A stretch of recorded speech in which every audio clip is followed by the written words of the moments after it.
But my life is good. Really good. I get to wake up every morning at 5 a.m. and make some soup. It's the best. I love it. I get to lay in a bed by myself all of my life. It's fantastic. You're playing music too loud, right to jail, right away. You're driving too fast, jail. Slow, jail. You're charging too high prices for sweaters, glasses. You right to jail. Where's my burrito? Where's my burrito? Where's my burrito? Oh! Okay, I don't know. Whatever it is, it's not right on the teleprompter. I don't know what that is. I've never seen that. No, there it is. We are going to do Sting, yeah. Okay, but yeah, I can't read it. There's no words on it. Okay. Ready? Sure. There's no words there. To play us out. What does that mean? To play us out. Sting is going to do. It's a video. Sting video. What is for credits? I don't know what that means. To play us out. What does that mean? To end the show? Yeah. Yeah. All right, go. In 5, 4, 3. That's tomorrow, and that is it. Okay. In 5, 4, 3. That's tomorrow, and that is it for us today. And we will leave you with a. I can't do it. Okay. We'll do it live. Okay. No. We'll do it live. Fuck it. Do it live. I'll write it, and we'll do it live. Right. Fucking thing sucks. In 5, 4, 3.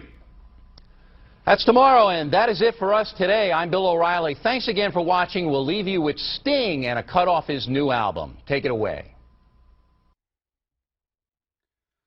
Do it! Just do it! Don't let your dreams be dreams. Yesterday, you said tomorrow. So just do it! Make your dreams come true! Just do it! We obviously didn't communicate clearly. We're here to discuss your surrender, not mine. Tú eres tan romántico molestando con una pipa. Me preguntas si te quiero. Yo te digo que no estoy lista y no quiero comenzar. No hay nada que pensar. Yo te dejaré atrás. Mientras gano más y más. No estás en mi nivel y tú no eres obligación. No estás motivada y tú aburre mi corazón. Eres un idiota sin inteligencia y razón. Entonces déjame tranquila mientras escriba tu canción. Tú eres tan romántico molestando con una pipa. Me preguntas si te quiero. Yo te digo que no estoy lista y no quiero comenzar. No hay nada que pensar. Yo te dejaré atrás. Mientras gano más y más. No estás en mi nivel y tú no eres obligación. No estás motivado. Corazón. Eres un idiota sin inteligencia y razón. Entonces déjame tranquila mientras escriba tu canción. Estoy aquí a disfrutar. Estoy aquí pero quiero gozar. Si quieres a mí pero vamos a bailar. Cintura a cintura, papi, tra, tra, tra. Bailando, gozando y me gusta tomar. Pero no quiero pendejos que no quieren respetar. Déjame pendejo, papi, ya no más. Déjame pendejo, papi, ya no más. Estoy aquí a disfrutar. Estoy aquí pero quiero gozar. Si quieres a mí pero vamos a bailar. Cintura a cintura, papi, tra, tra, tra. Bailando, gozando y me gusta tomar. Pero no quiero pendejos que no quieren respetar. Déjame pendejo, papi, ya no más. Déjame pendejo, papi, ya no más.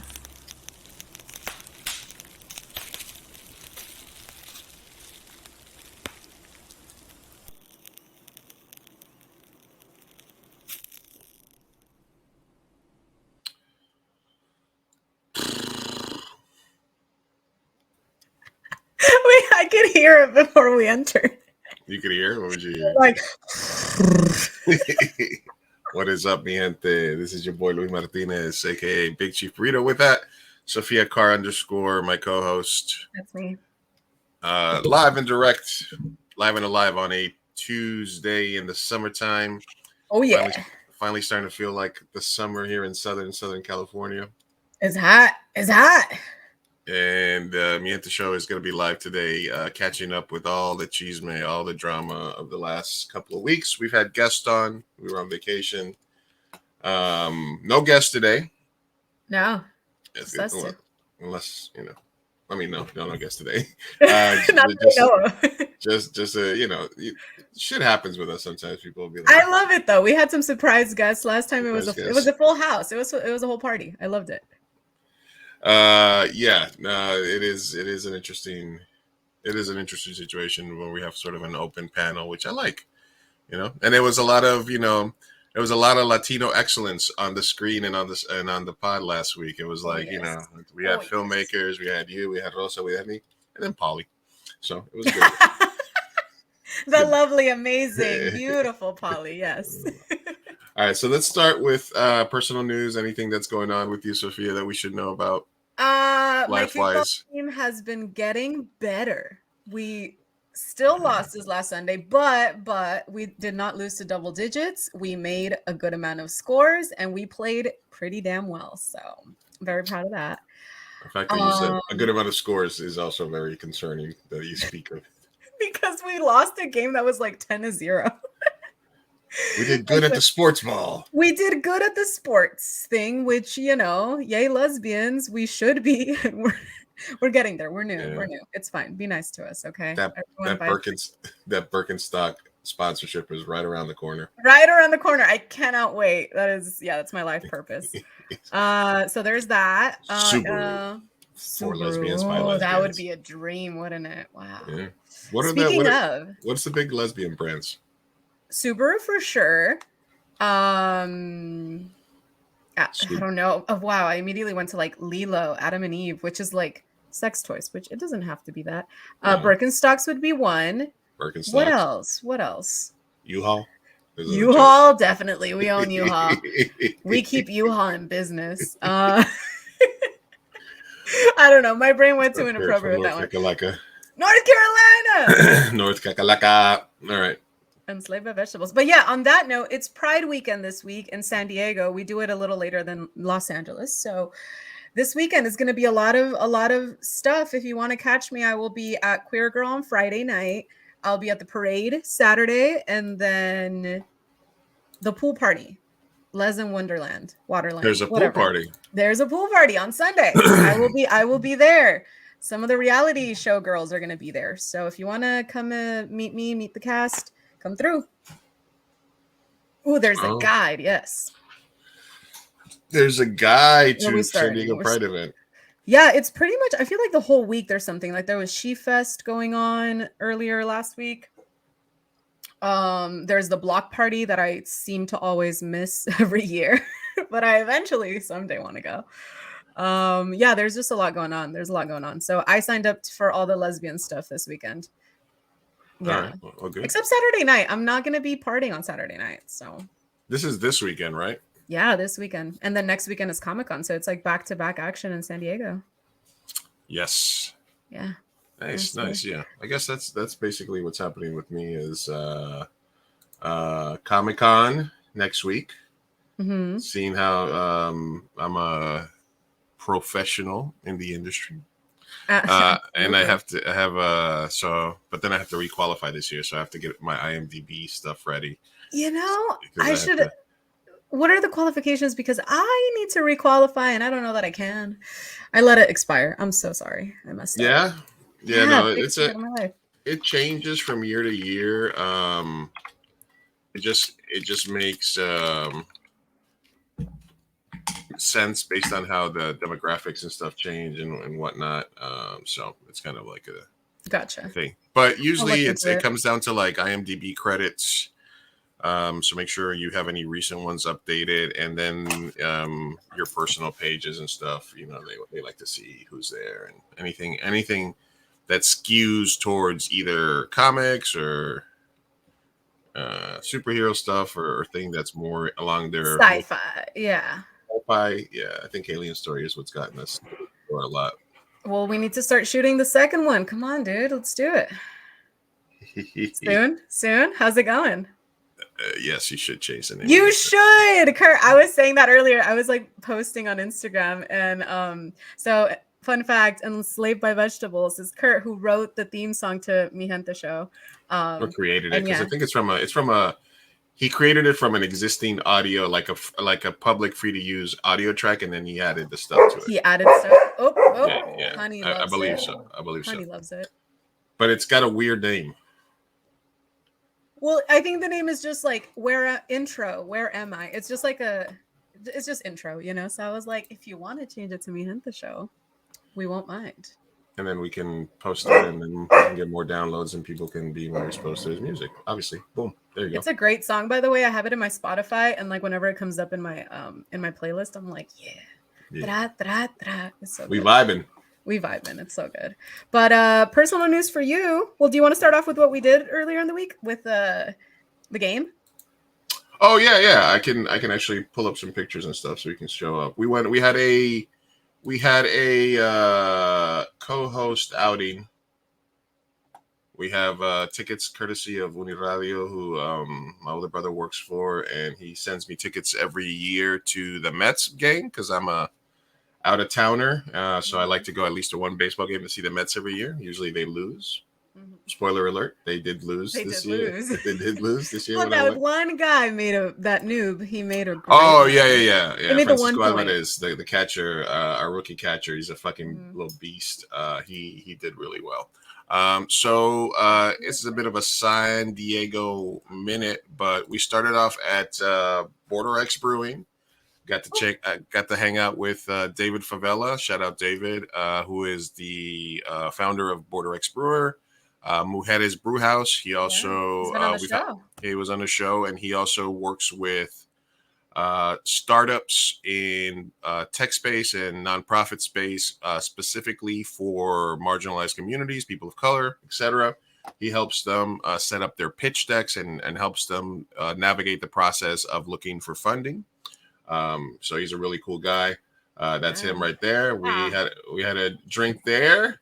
We got to see Saul, who does music all over the place. He was everywhere. He was doing music in the front, in the back, and then I saw him the next day at the at Mello's Frida event. Really? Wow. Yeah, there was another Frida event the next Sunday, and he was also there. So shout out Saul. We got on his laptop, which was an honor, of course.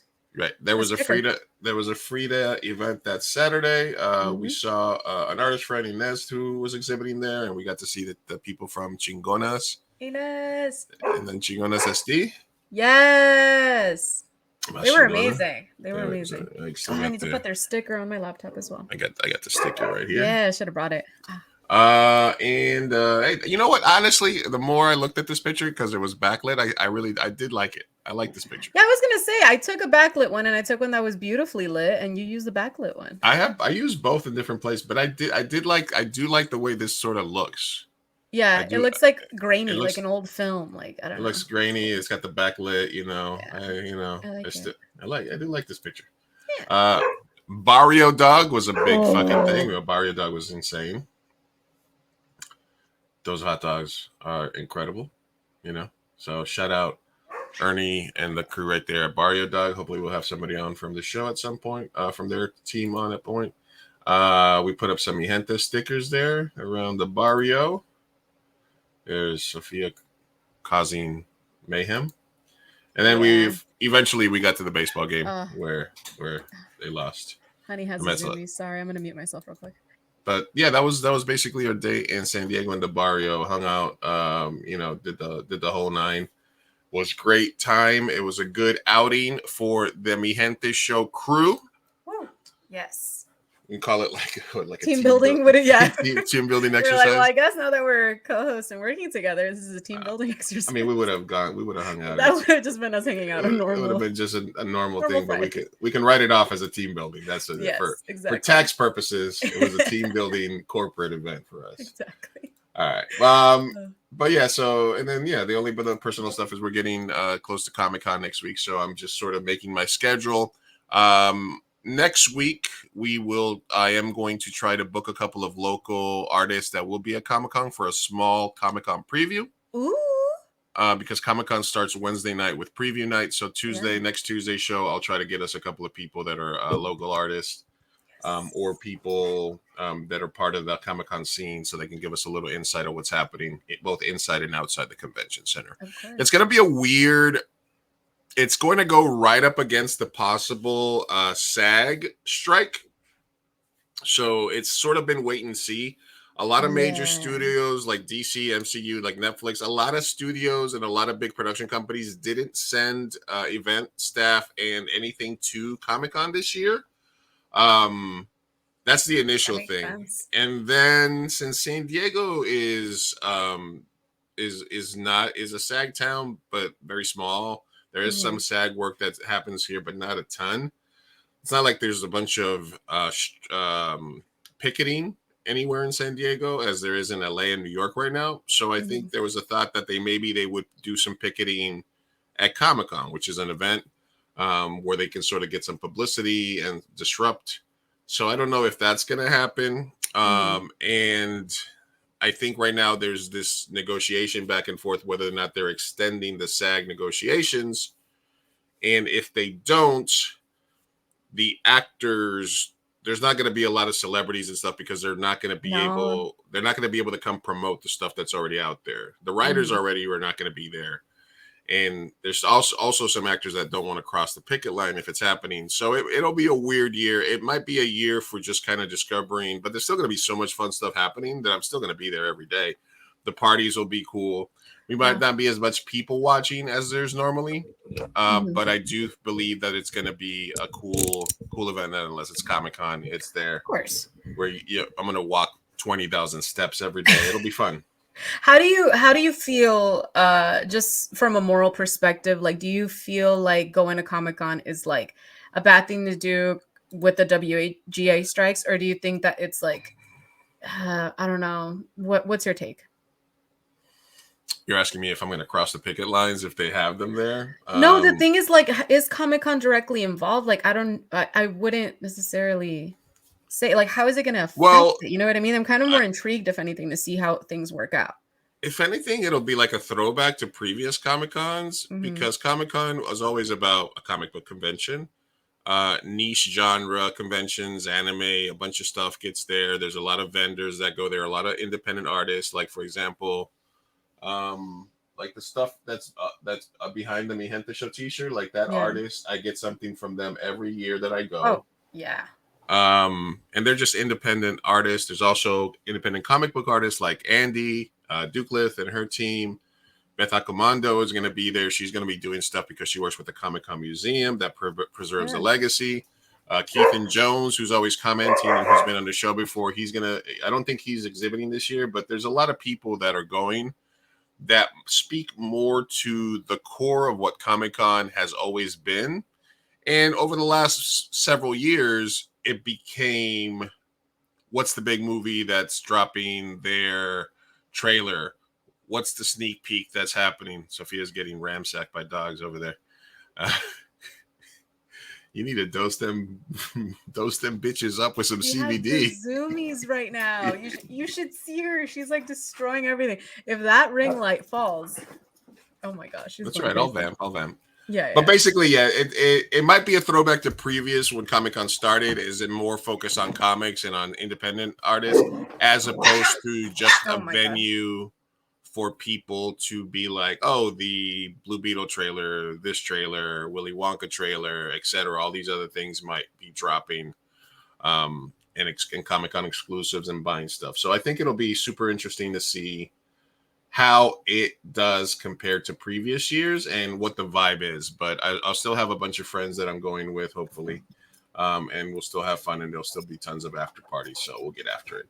Yeah, for sure. And then also Comic-Con, it has a lot to do with like video games and just like unrelated stuff to writers as well. Like I remember I used to always like to go to the Magic the Gathering area. Yeah. A lot of nerd stuff. It's NerdCon. It seems a bit unrelated, but it also feels, like, understandably linked. So yeah, there's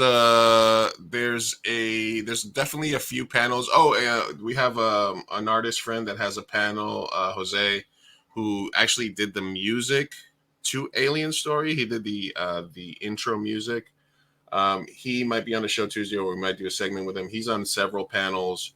Andy's on a panel. So there's a bunch of stuff that you need. Danny Fernandez, the activist, she's going to be on several panels. So there's a ton of people. There's a ton of stuff that I want to see for sure that's going to be happening there. So either way, I'm going to be around there. So, I'm not going to be cosplaying or anything because it's going to be too hot, but we'll be around. We'll be in the mix. We'll be in the mix. Yeah. All right. Salud. What? Gracias. I muted myself right on time, I think. No, we got. No, I didn't. Oh, darn. Whatever. We got a little bit. We got a little bit. But anyway, we've been doing a lot of interviews and stuff recently. Last week specifically, we had Ken Castillo on. Rosa stopped by, Polly stopped by, and we didn't really get a chance to dive into some of the sort of big issues that we had. So that's what this episode is going to be about. We're going to be just sort of doing a little bit of a deep dive and just into all the tabs that I have saved, without having to worry about, people coming on the show and etc. So yeah. So it'll be catch up all the drama. It's going to be essentially an extended tea and hellscape watch. I'm ready. You're ready? Are you ready for watching of the hellscapes? Oh man, as ready as I'm gonna be. Takes a shot. Takes a shot. You don't know what's in here. You don't care. It's fine. Nobody cares. You're gonna be fine.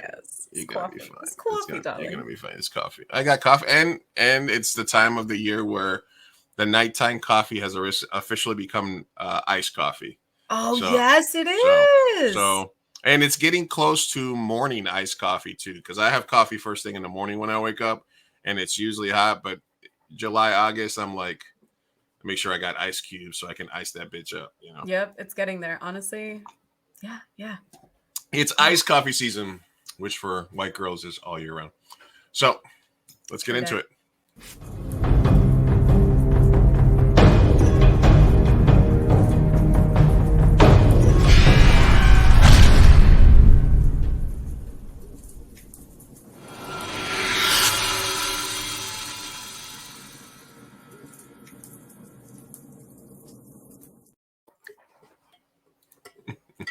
This is fine. This is fine.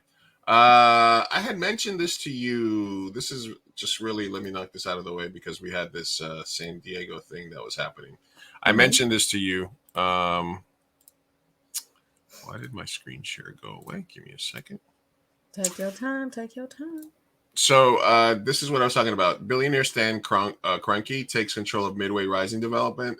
He is the owner of the Denver Nuggets and I think the Los Angeles Rams, and they're going to be the ones that are taking over the sports arena development. So they're going to be in chief investor for a massive redevelopment of San Diego sports arena site known as Midway Rising. Kroenke owns the Los Angeles Rams and Denver Nuggets. Professional football and basketball team will be the main investment in repurposing the 48.5 acre site, which will become the home to an estimated 4,200 residential housing units, as well as a new indoor sports arena. Oh. So the transition, blah, blah, blah. So they're spending a bunch of money there. And I don't know if this is a preview. Housing unit next to the sports arena? What? Well, they're going to redevelop the entire sports arena area. It's 48 acres. Okay. So basically, anytime that they do redevelopment, they always do so the way they're imagining is a new sports arena. The reason this is a big deal is because San Diego doesn't really have a major top level indoor sports arena. Yeah. They had that place in the sports arena forever back in the day. And the Clippers and other teams played there, and it's just a very old school arena, and the teams that play there always moved. The San Diego Gulls play there. So this opens it up for the possibility that San Diego might get an expansion basketball team, a hockey team. Oh my goodness. Pro hockey team at some point. Because we only have baseball right now, right? Football left, basketball left several decades ago. Yeah. So now it's basically just baseball, and we're getting a soccer team pretty soon, which will be cool. It'll be the first San Diego sports team that I openly root for. Nice. But that's kind of what I wanted to touch base. Just that's the guy. They said we got a billionaire, that owner of the Rams, is going to be investing in San Diego. San Diego's already so expensive. Can we stop? I mean, but also yay progress, whatever teams, yay sports. Maybe they can play kickball in it. Yeah, maybe they can play kickball. I'll never make it. But what has me intrigued, I guess, is the housing. So it's gonna be like also apartments or maybe like a resort, maybe like because they're already doing the resort / condos here in the South, right? Which is Everything's gonna have condos. Everything's gonna have condos. Yeah. Oh yeah. It's all about the affordable housing Affordable house. that nobody can afford. Exactly. It will continue to get more expensive here. Absolutely. I'm moving to Texas. All right. I know. I know. I grew up in Texas when I was a kid, and it's a beautiful place and it's awesome, but I don't know. I couldn't see myself going to a state where weed isn't legal, honestly. It's still not legal? That's maybe, yeah, no. Really? Nope. With a place like Austin, I would assume. No. Maybe in Austin is a little bit more relaxed, and Austin's kind of like a little thing in the middle. Little blue, yeah. Yeah, but unless they turn it blue without all the gerrymandering and shit. With this amount of Californians that are moving to Texas, I feel like it might go blue someday. They're mad. They're like keep California out of Texas. Well, then keep the rent low, and then the Californians will stick around. True. That is true. That is very true. One thing leads to the next. Okay. So I'll let you pick where we start off. We got 3 major SCOTUS decisions. We have politics. We have Jonah Hill. We have Miranda Sings. We have Pearly Things. I would say let's start with Jonah. Go to one SCOTUS. Divide the SCOTUS.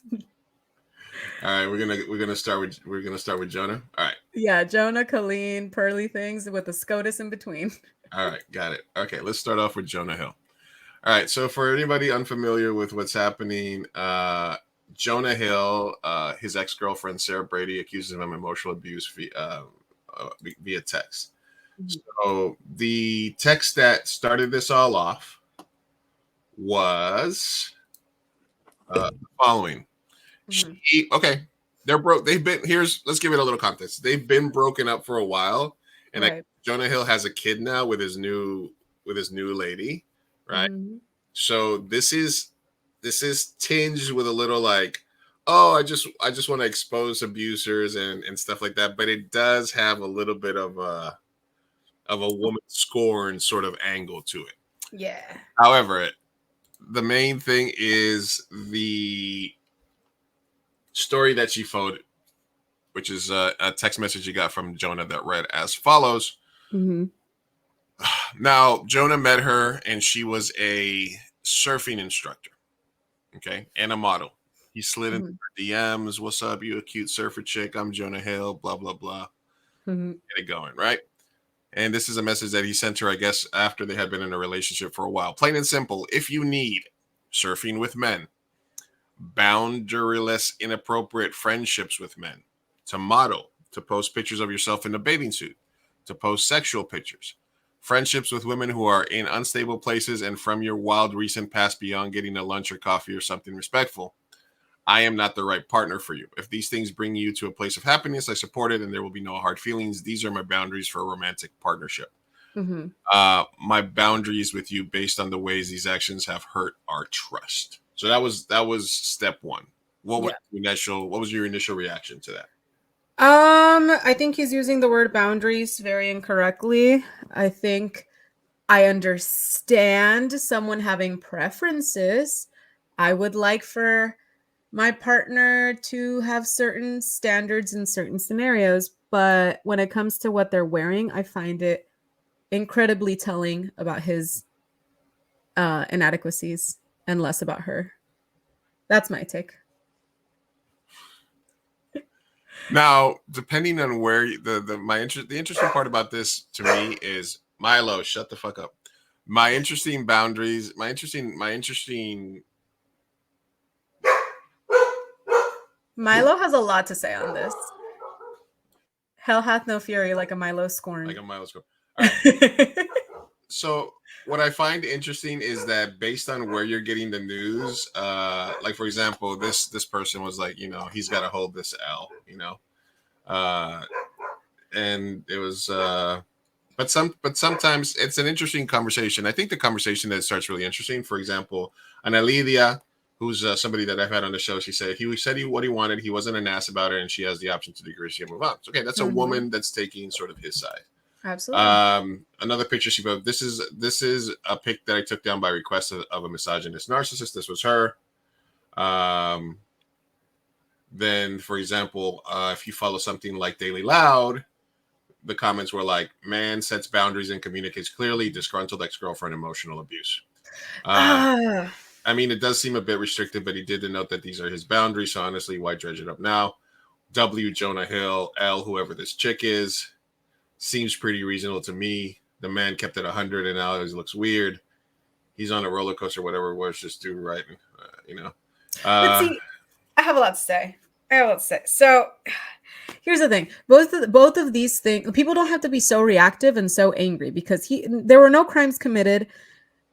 And then also using the words narcissist and misogynistic is like it's a lot. It has a lot of weight, and I wish people didn't overuse it because he didn't show necessarily a misogynistic take. Like, people need to use words correctly. He did not show boundaries. He also didn't show narcissism or misogyny. Stop using these as someone who studied psychology, you guys, get a DSM-5, read the definition, and then you can use the words freely. But this whole like using psychological rhetoric to validate your point when you're misusing it is very infuriating as someone who studied the shit. Okay, it's really stupid, and you all look really stupid, and you look like children. This is why. I understand that people can have preferences. I like the people that I date to be a certain height, look, feel. I like how people dress, whatever, right, as well. But the problem that people are missing is that it wasn't the fact that he has these preferences, because he did word it in a very nice manner. He didn't say, bitch, take that shit off. Like, like he worded it in a very, but that also doesn't give him the right to tell someone what to do. It's okay if that's your preference. It's okay if she says no.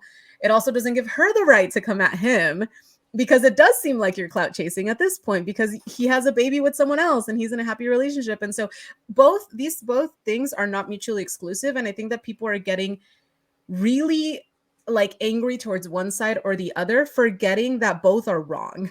He's not a misogynist narcissist from the behavior that I've seen. He just seems really insecure, and he seems like his ego is shattered, and he needs validation the validation of keeping his women as property, which, he never said any of these words. I'm saying it based on his behavior. He just likes for his women to be covered up, which says a lot about a person, but I'm not here to psychoanalyze him.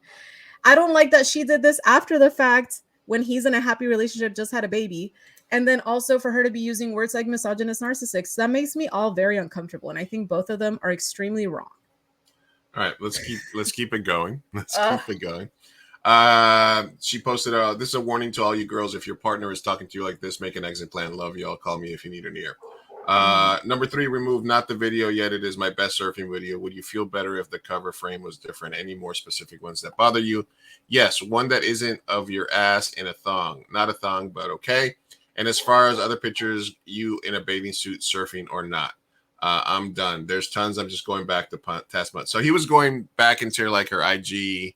They were having this back and forth. Also, it's worth to note that she works as like a surfer. She's a surfer and a model. So, like, those pictures are not like, like, not that it matters regardless of whether she just wanted to show off her body or not, but like that's also her profession, and she's surfing. All right, so this is where they started talking. Jesus. So when he hit her up first, this was the picture that he was responding to, which is her on a surfboard with her ass. Oh, you liked it at first. Wow. How you doing? Good. I want to see you. Okay.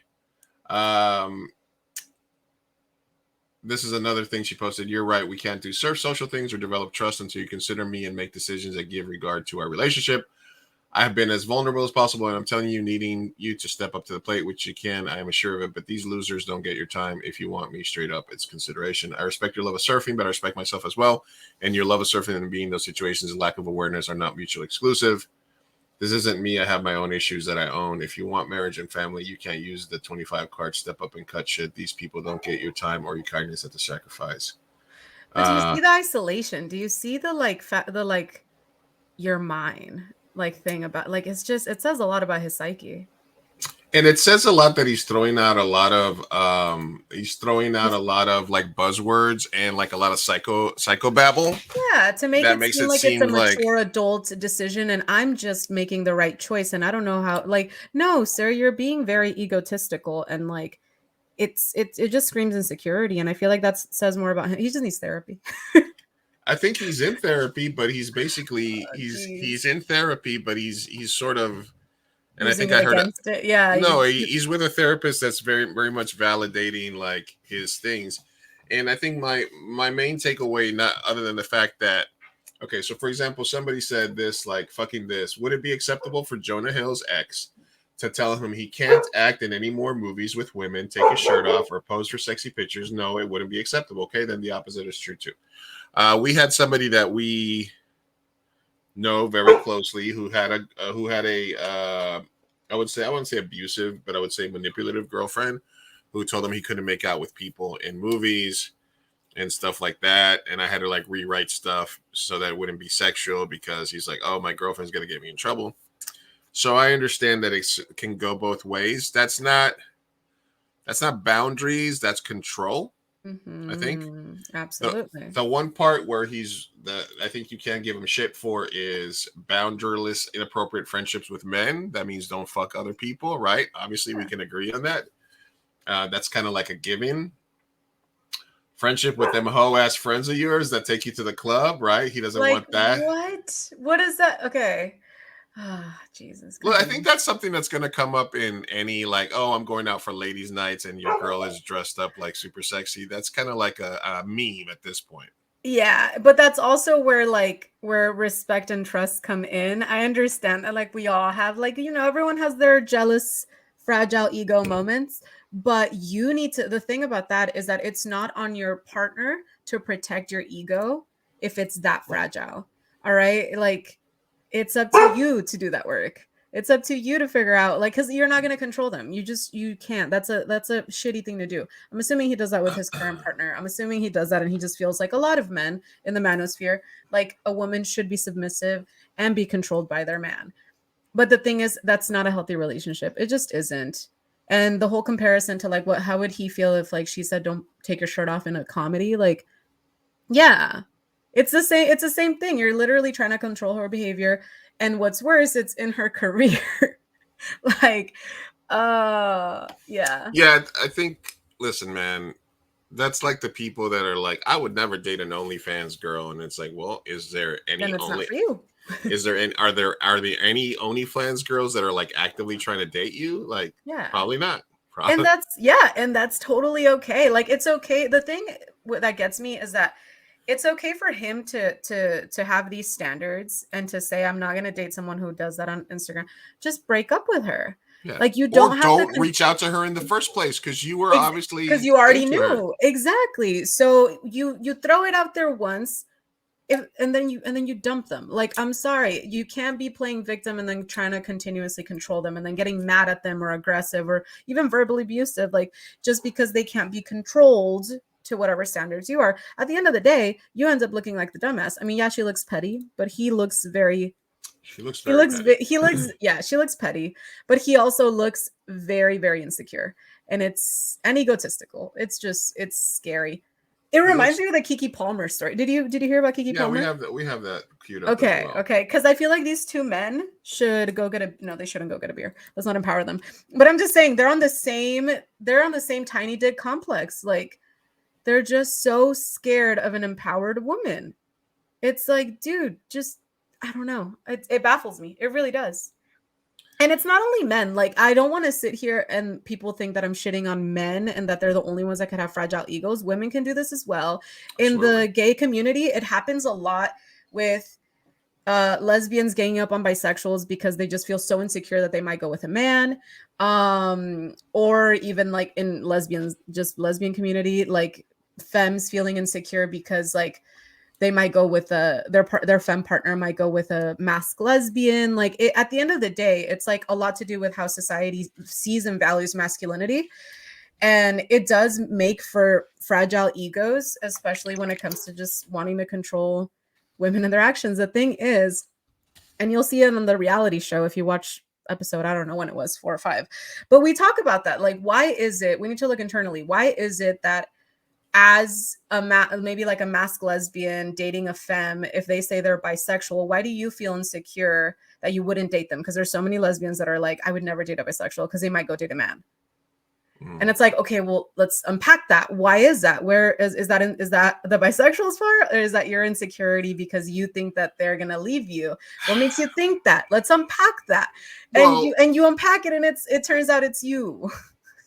If you're insecure and you're dating a straight woman, then you just have to worry about every man on earth. If you're a straight man and you're dating a bi woman, now you have to worry about everybody. That seems very, very horrible. The key is to date somebody that you trust. How about that? And then you worry about no one. Ooh, wow, what a novel thought. Wow. What? Dating someone you trust? What? That doesn't track. I don't know what's happening here. Yeah, no, the interesting part, like I said, the reactions were really, I really love seeing, I guess, I don't know if it's like misogynists out themselves, or very clearly, like if your immediate reaction is like fucking L, you know, and then it's funny because a lot of the people that are saying W Jonah are people that were probably like fuck Jonah Hill like 2 weeks ago, like he's a cuck, he's a, you know, probably a lib or whatever, blah blah blah. They were probably giving him shit, and all of a sudden he's like, he comes out as misogynistic and he's like, fuck yeah, Jonah Hill, I love this shit, you know. I think the main thing to take away is it's not a black or white issue, it's a gray issue. Even in being misogynistic and trying to exert control over him, he did have some points, and he did at least approach it from a misogynistic, although albeit reasonable fashion. If he was very reasonably misogynistic in his conversation. He wasn't like, I don't want to see you on Instagram with your ass up there ever again, or you know, like I was saying, like he was using psychobabble and therapist speak to try to be controlling and manipulative. But the fact of the matter is that you saw her in a bikini surfing and being hot on the internet, and that's what made you want to talk to her and be with her. And then you're trying to change her into something that she's not after the fact. And going back and saying the things that I found attractive and that brought me to you are things I no longer want to see. Yeah. And if you don't do these things, then I am going to deprive you of me, the Jonah Hill. Yeah. I've been in a fucking Scorsese movie. Super bad, baby. Super bad. Wolf of Wall Street. You want all of this? Cover up. I got money. I've been in a Netflix movie. I did that one 90s skateboarding movie. That was okay. Yeah. So it's interesting. But and this was another tape. People don't really talk about how evil the former fat guy community is. You know, like the theme of like if you It really is. There's something to be said for the former bullied and the former fat guys. Yeah.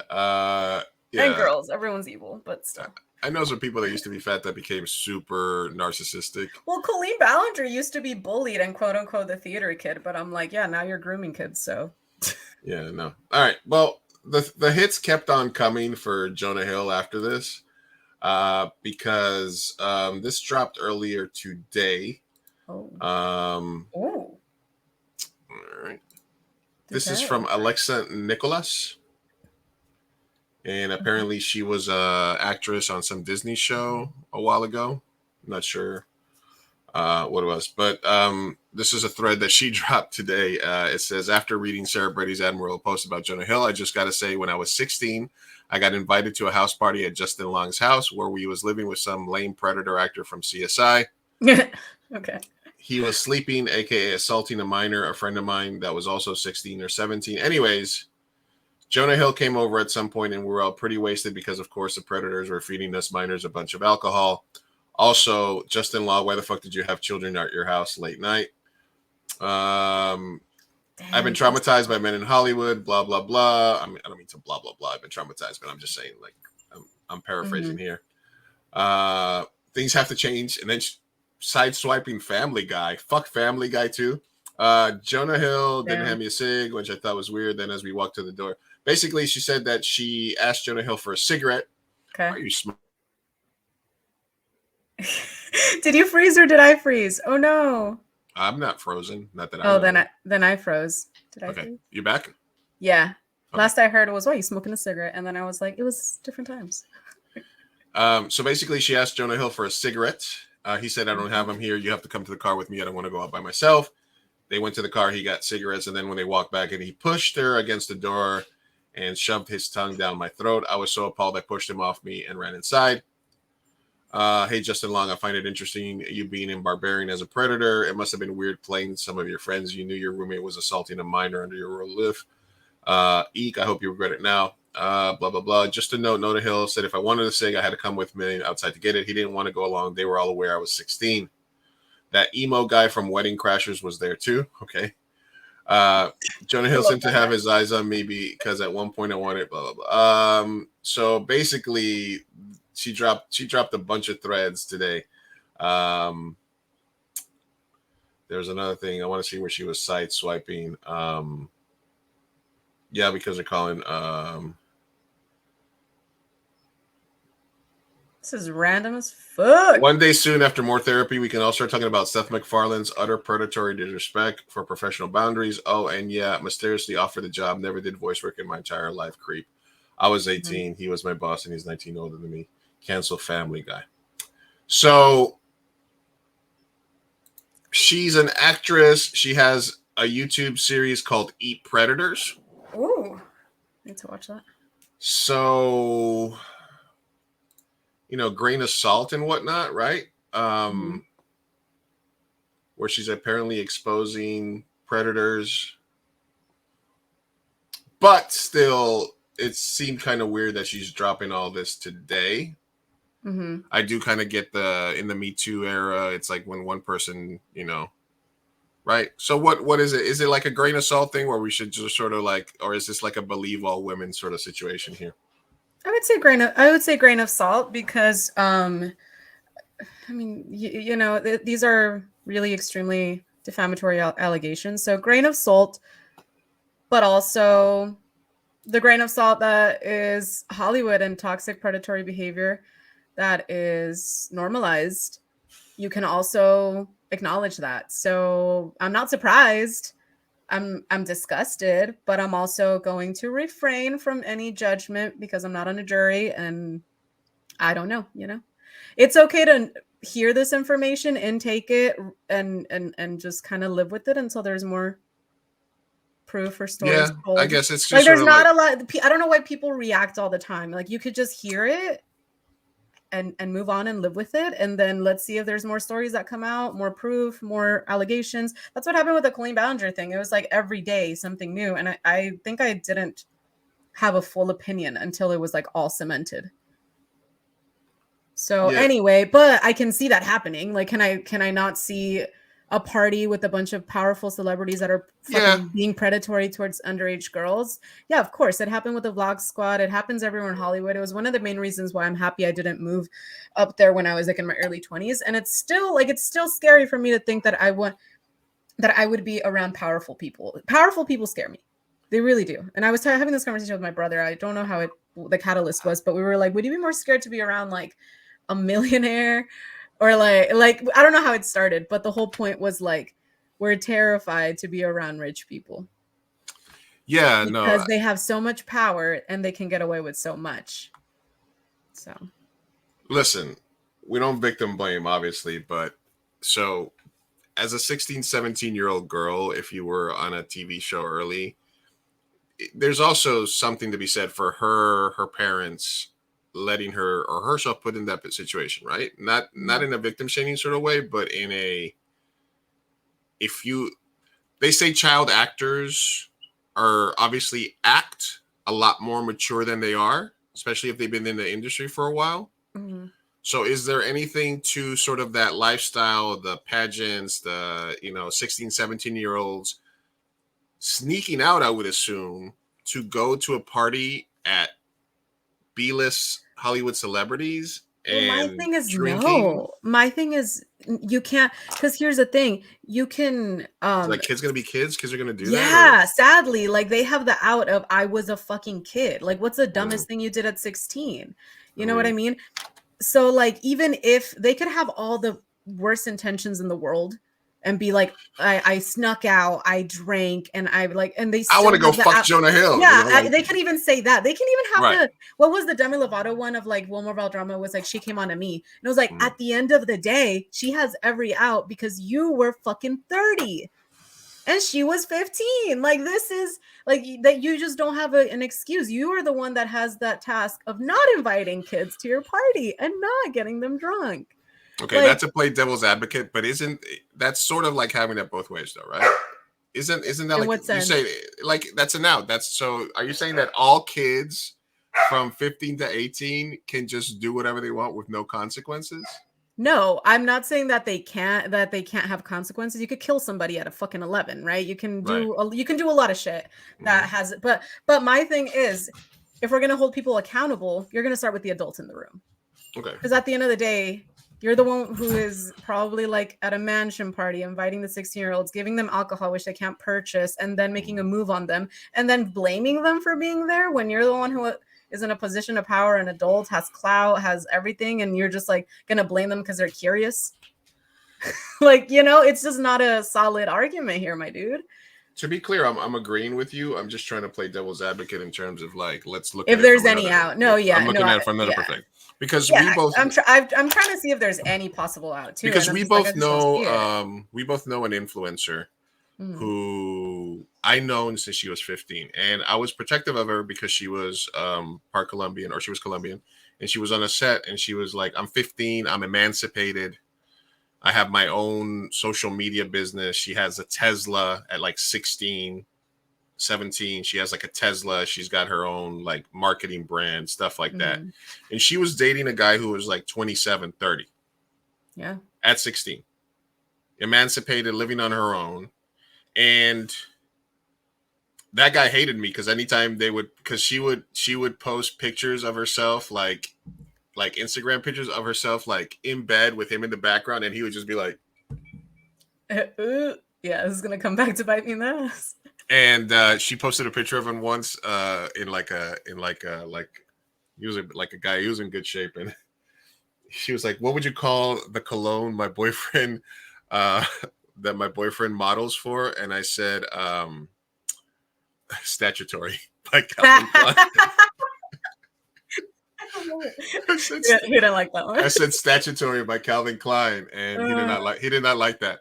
Yeah. But when I would talk to other females that knew her, I was like, and they would defend the relationship. Right. Because I was uncomfortable with it. I was uncomfortable knowing that person. I didn't want them to be in any of they were an actor. I didn't want nothing to do with them.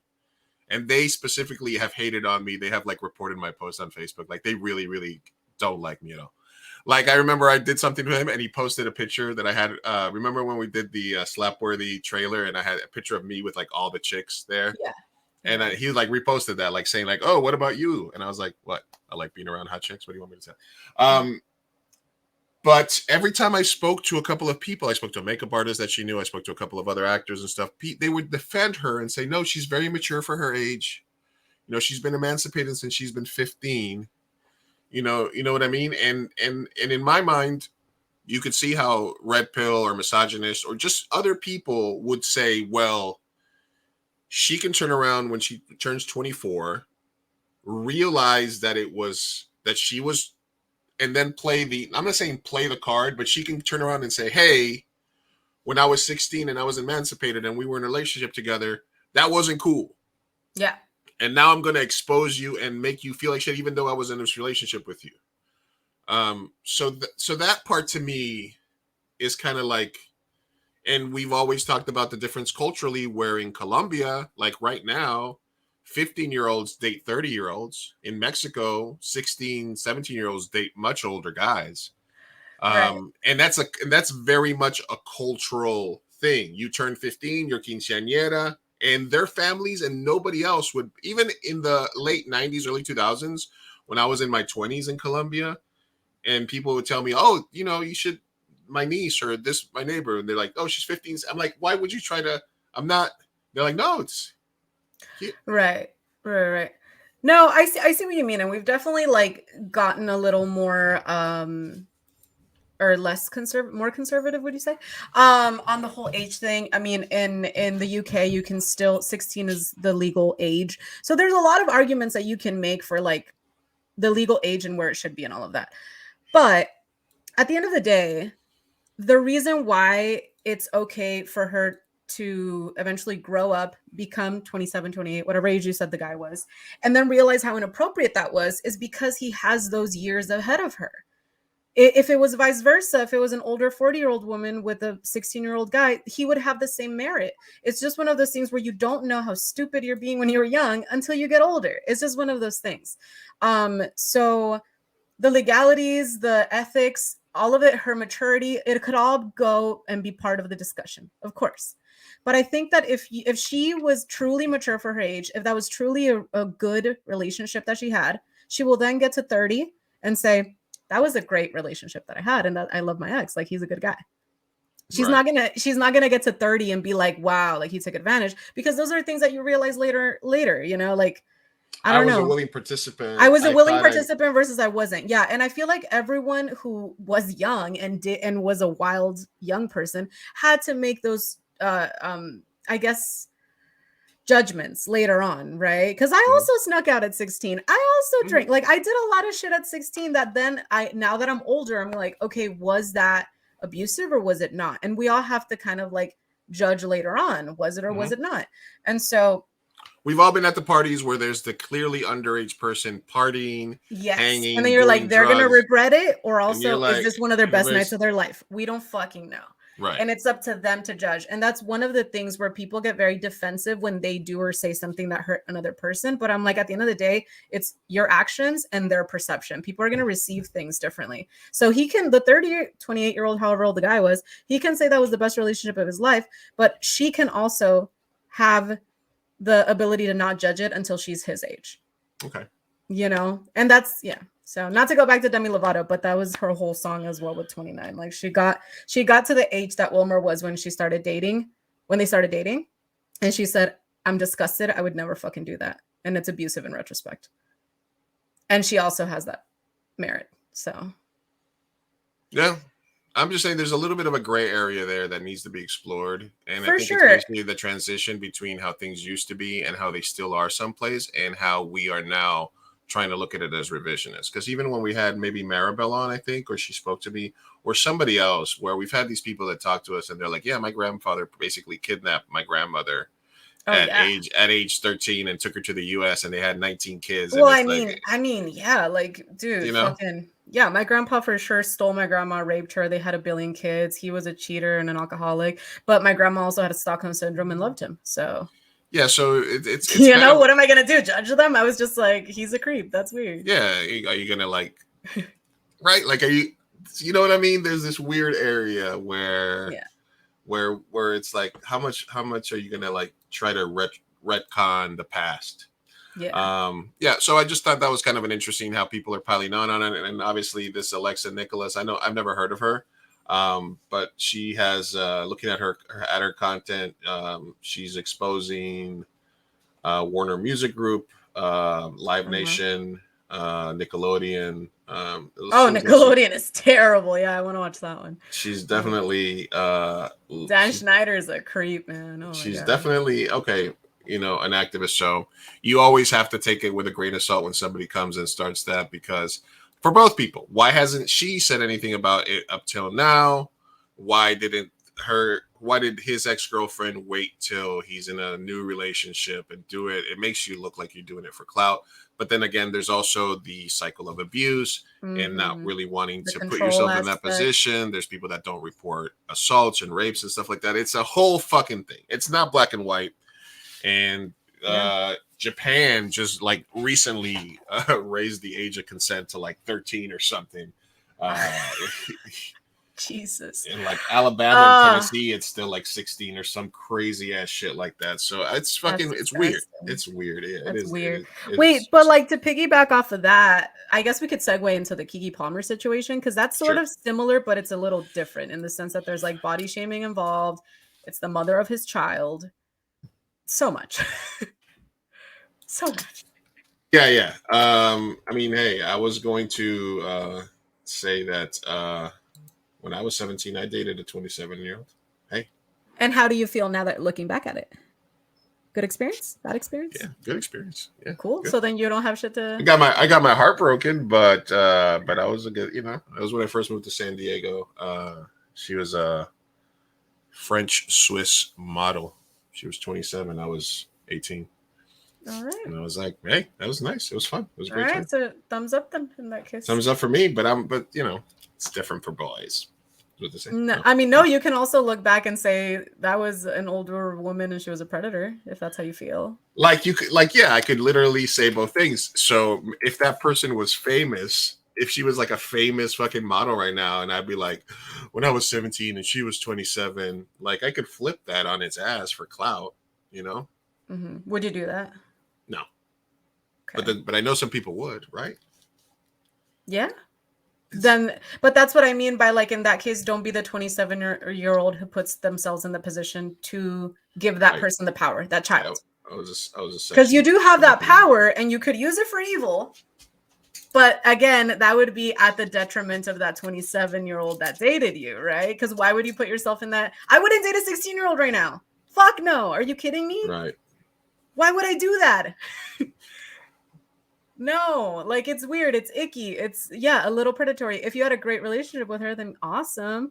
That's good. We could always have healthy relations with older people. I know a married couple who the girl is 23, the guy's 55. Right? And we all Right. have that weird, like, whoa, what the fuck is happening situation.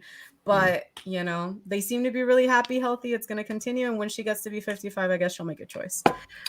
One of your 28-year-old girlfriends Mhm. tells you the next week she's dating an 82-year-old guy.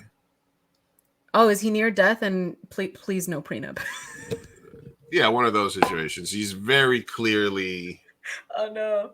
doing it for the doing it for the money. I mean, That's, I Right? mean, that's fucked up. when it's on the opposite end of the spectrum, is there a difference? No, I would say that's really fucked up, and that goes borderline to fuck. What is it when you abuse older people? Well, elder abuse. There you go. Yeah, it's the same thing as like if you steal people, like Karen's identity from the home, or like, you know, just use their social security. That's wrong. That's disgusting. Yeah. All right, let's jump into Keke Palmer then. All right, this was what set it off with them. Keke Palmer went to a Usher concert. Oh, okay, Kiki. I love And Keke obviously, Palmer. Usher is a menace. But he's out there serenading chicks. You know, she's got the outfit on. She's showing the cheeks. She's having a party with her girls. Usher's there. She's vibing. She has she's there. Boom, boom. Usher and her boyfriend or husband from home says, Baby daddy, not yeah. Baby daddy. It's the outfit though. You a mom. He immediately starts getting shit for it in real time as it's happening. This is what he says. We live in a generation where a man of a family doesn't want the wife and mother to his wife and mother to his kids to showcase booty cheeks to please others, and he gets told how much of a hater he is. This is my family and my representation.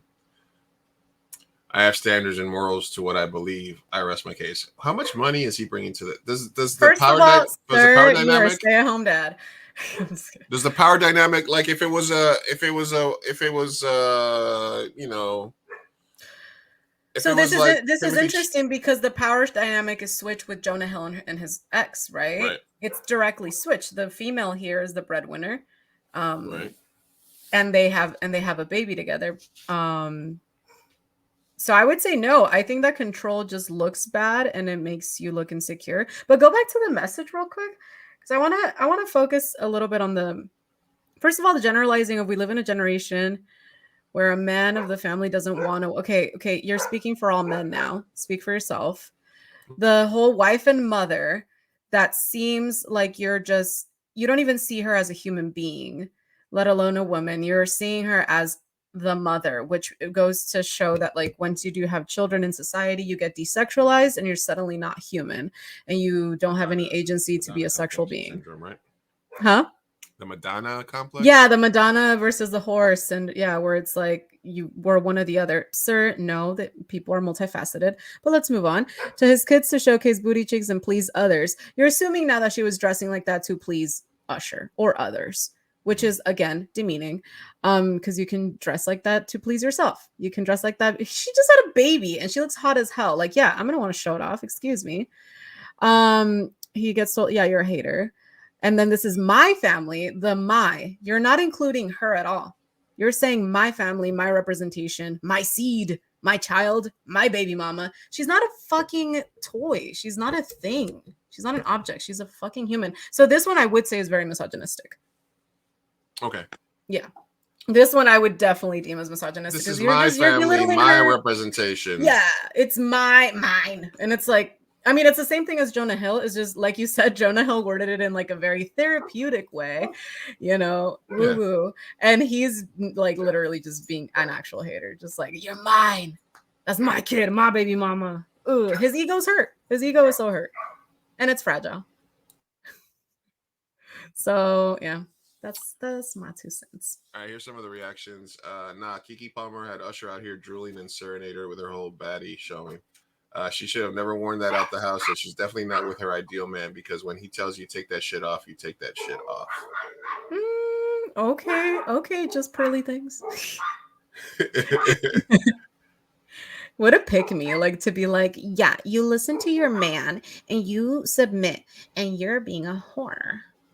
Yeah, so yeah, I guess, but then there was somebody that was posting pictures of the pictures that he would post of her and stuff. So there's another sort of situation where, if she was that way before, or if she was a very sexualized, I mean, go find a girl, I don't know what to tell you. Yeah, like, regardless, it just, yeah, it's infuriating, because that was a lot of objectified verbiage that he used, which is infuriating. And then it's also like, that's the mom, like, that's your mother, like you said, you are a mother. Well, yeah, fucking have some respect and don't post about her. She's the mother of your child. Have some respect, like, be a fucking adult. Plus, go talk to her in private. Yeah, plus to put it out there publicly, just commenting on her post, like, yeah, absolutely not the way to do it. Yeah, not the way to do it. Oh, jeez. And now she has to share a child with this guy for life. People are wondering whether or not she broke up with him. So far, I think she did, right? I think she did. She responded. So? I think so. There was a response that I saw, but I didn't fully deep dive into it. But I think there's a response. I don't know. I would dump him. What would you do if you were Keke? If I was Keke, I would just continue to shame him nonstop. And then start dating Usher. Yeah, fuck Usher. It's the only thing you can do. Fuck it. Exactly. Oh my gosh. What else? What else can you do? All right, so that's This Week in Misogyny, I guess. This Week in Misogyny. Woo. All right, let's go a couple of quick things here. Okay, let's do pearly things since I have it right here. Okay. Back to This Week in Misogyny. Since we're sort of on a misogyny loop, all right? Yeah, and women can be misogynist too. Women can be 100% misogynist. All right, I'm gonna play this and let me know what you think. I'm gonna have to pick something up off the floor here in 2 seconds, so I'll be right back. Let me make sure that you can hear it. All right. Why should women shouldn't vote? Okay. Is this I know. I thought you were having a stroke for a second, but no, that's what it says. Women should not vote. Repeal the 19th pearly things. Okay. Got it. All right. Beautiful. Got it. All right. Let's see if we can hear this.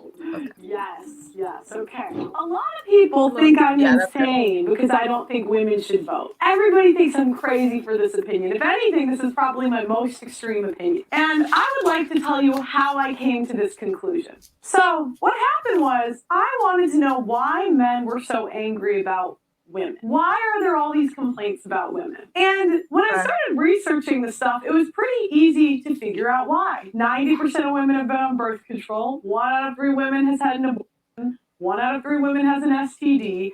The average body count is over 5, so your average wife has slept with over 5 people. 95% of women are not virgins on their wedding days. So I understand the complaint. Now I understand. Okay. Why do you understand women, though? You need to show some context as to why that's a good reasoning. Chick. Why is it like this? And my second question why was, is that good why reasoning? are men complaining about marriage? So these are men. We're gonna give them smiley face. They're saying don't ever get married. And I'm thinking, why? So then my next question was, why don't men want to get married? What I found out is that the courts, the legal system, all of society is catering towards women, okay? All of society is basically pandering and simping for women. For example, in the UK, if you accuse your guy of you get a free lawyer. Another example is free government handouts for women and single mothers. So we essentially have a system that is paying women to be single mothers. So when I would look at why are women so bad, it's like, okay, if you pay women to be terrible, then you're probably going to have more terrible women. I mean, it's just common sense. If you get paid to be a single mother, why wouldn't you break up your family? Well, I mean, morals, but that's a whole nother thing. So what I figured out when I started talking to some of these politicians, right? We're going to do this. The guy is a politician. He's got a bow tie. Yeah, that's a bow tie. Now, the issue is that the politicians, the only way they can get elected, the women vote for them. So the reason we can't see a change in these laws, where men can't get access to their children, where single mothers are being paid to be single mothers, all of these horrible policies is because the politicians can't change them because they won't be reelected. And then I started researching it further. And I started to think, does every person deserve the right to vote? Should every Ditzy broad. Ditzy broad. All right, so let's pause it here for a second. Yeah. So obviously, you could say that's one of the reasons that Trump got elected was women vote, right? Yeah. That they're always white women. Also, what I love the most about this is how it's the snake eating its own tail thing, because if you do the circular logic on all this, as she gets to the point of why women shouldn't vote, because, spoiler alert, it's because she says they're on welfare, they have too much sex, they're not high value women. Right. They don't do half the jobs, they're not precisely half the military, they're not precisely half the oil rig jobs.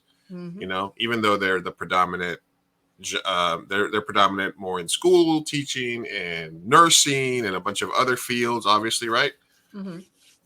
Then you got to get to the circular logic of like, well, bitch, who the fuck is gonna want you? You're 27, you're not a virgin, you're an Ohio 4, and you're sitting here. It's like, why aren't you in the kitchen? Why aren't you at church looking for a husband? By your own logic, if your appeal diminishes after you're 15, you have to be. I mean, it's like the incels that are like, the women should breed between 13 and 19. That's when society was the best. We need to let fucking 14-year-olds have babies.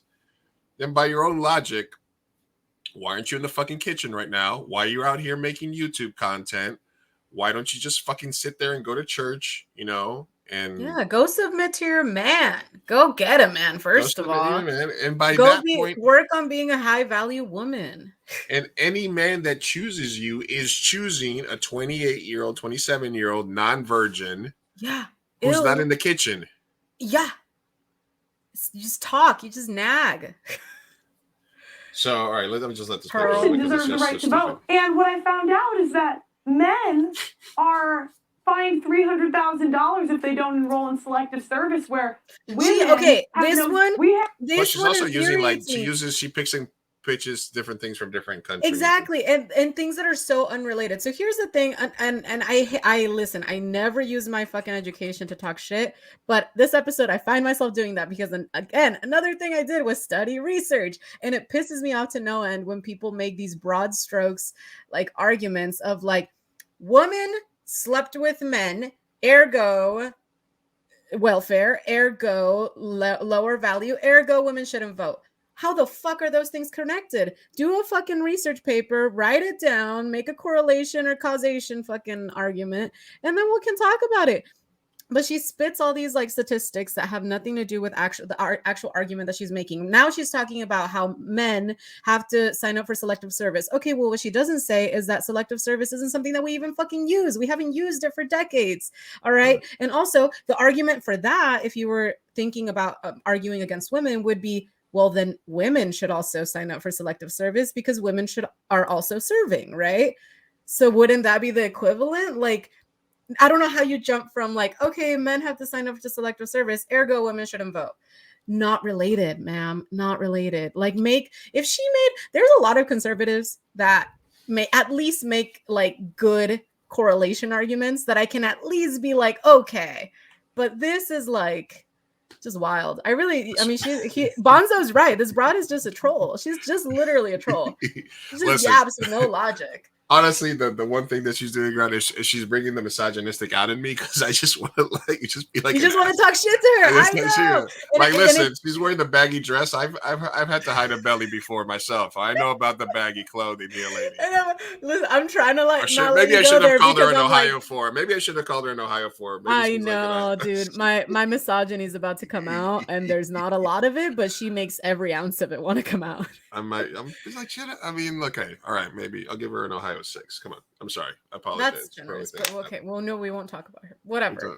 We won't talk about her physically. I don't know. Right? What is the level of vile that you have to get to until we can actually demonize somebody and like talk shit with our conscience cleared? Because I feel it's like if we do go there, then they're like, look, this is the tolerant, even though we're not part of the tolerant left, you know, I try to be, I aspire to be, but also I feel like if you get to be like just the most vile, like just mean person, like I'm gonna talk shit about you, right? She's so like clearly a troll because there's no way you can get to this point and really think that and because her audience is not women, her audience is incels. Her audience is like the same is a spillover of the Andrew Tate audience, right? But I can tell you how she did get there though. She's literally like a rich woman who was born into a conservative family, who is the youngest out of a bunch of children, very privileged and very religious. And that's how you get to that delusional mindset. She's never had to fucking actually live life. She doesn't know what the fuck welfare is. She's never met somebody that was on welfare. She doesn't know anything about being a single mother. She just talks out of her ass. And it's just spits out ignorance and privilege. And it's actually disgusting. Yeah. It's absolutely disgusting. So I don't know. I want to pity her, but I also just like, I'm too enraged by her to pity her. I'm just like, you're an idiot. Like, I don't know what to do with you. I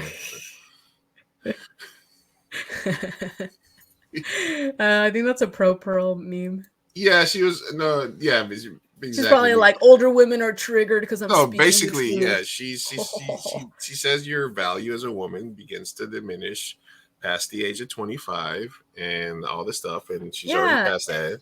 And my thing is like, as far as, let's get out of politics for a second, like no right, no left, no conservative, nothing, right?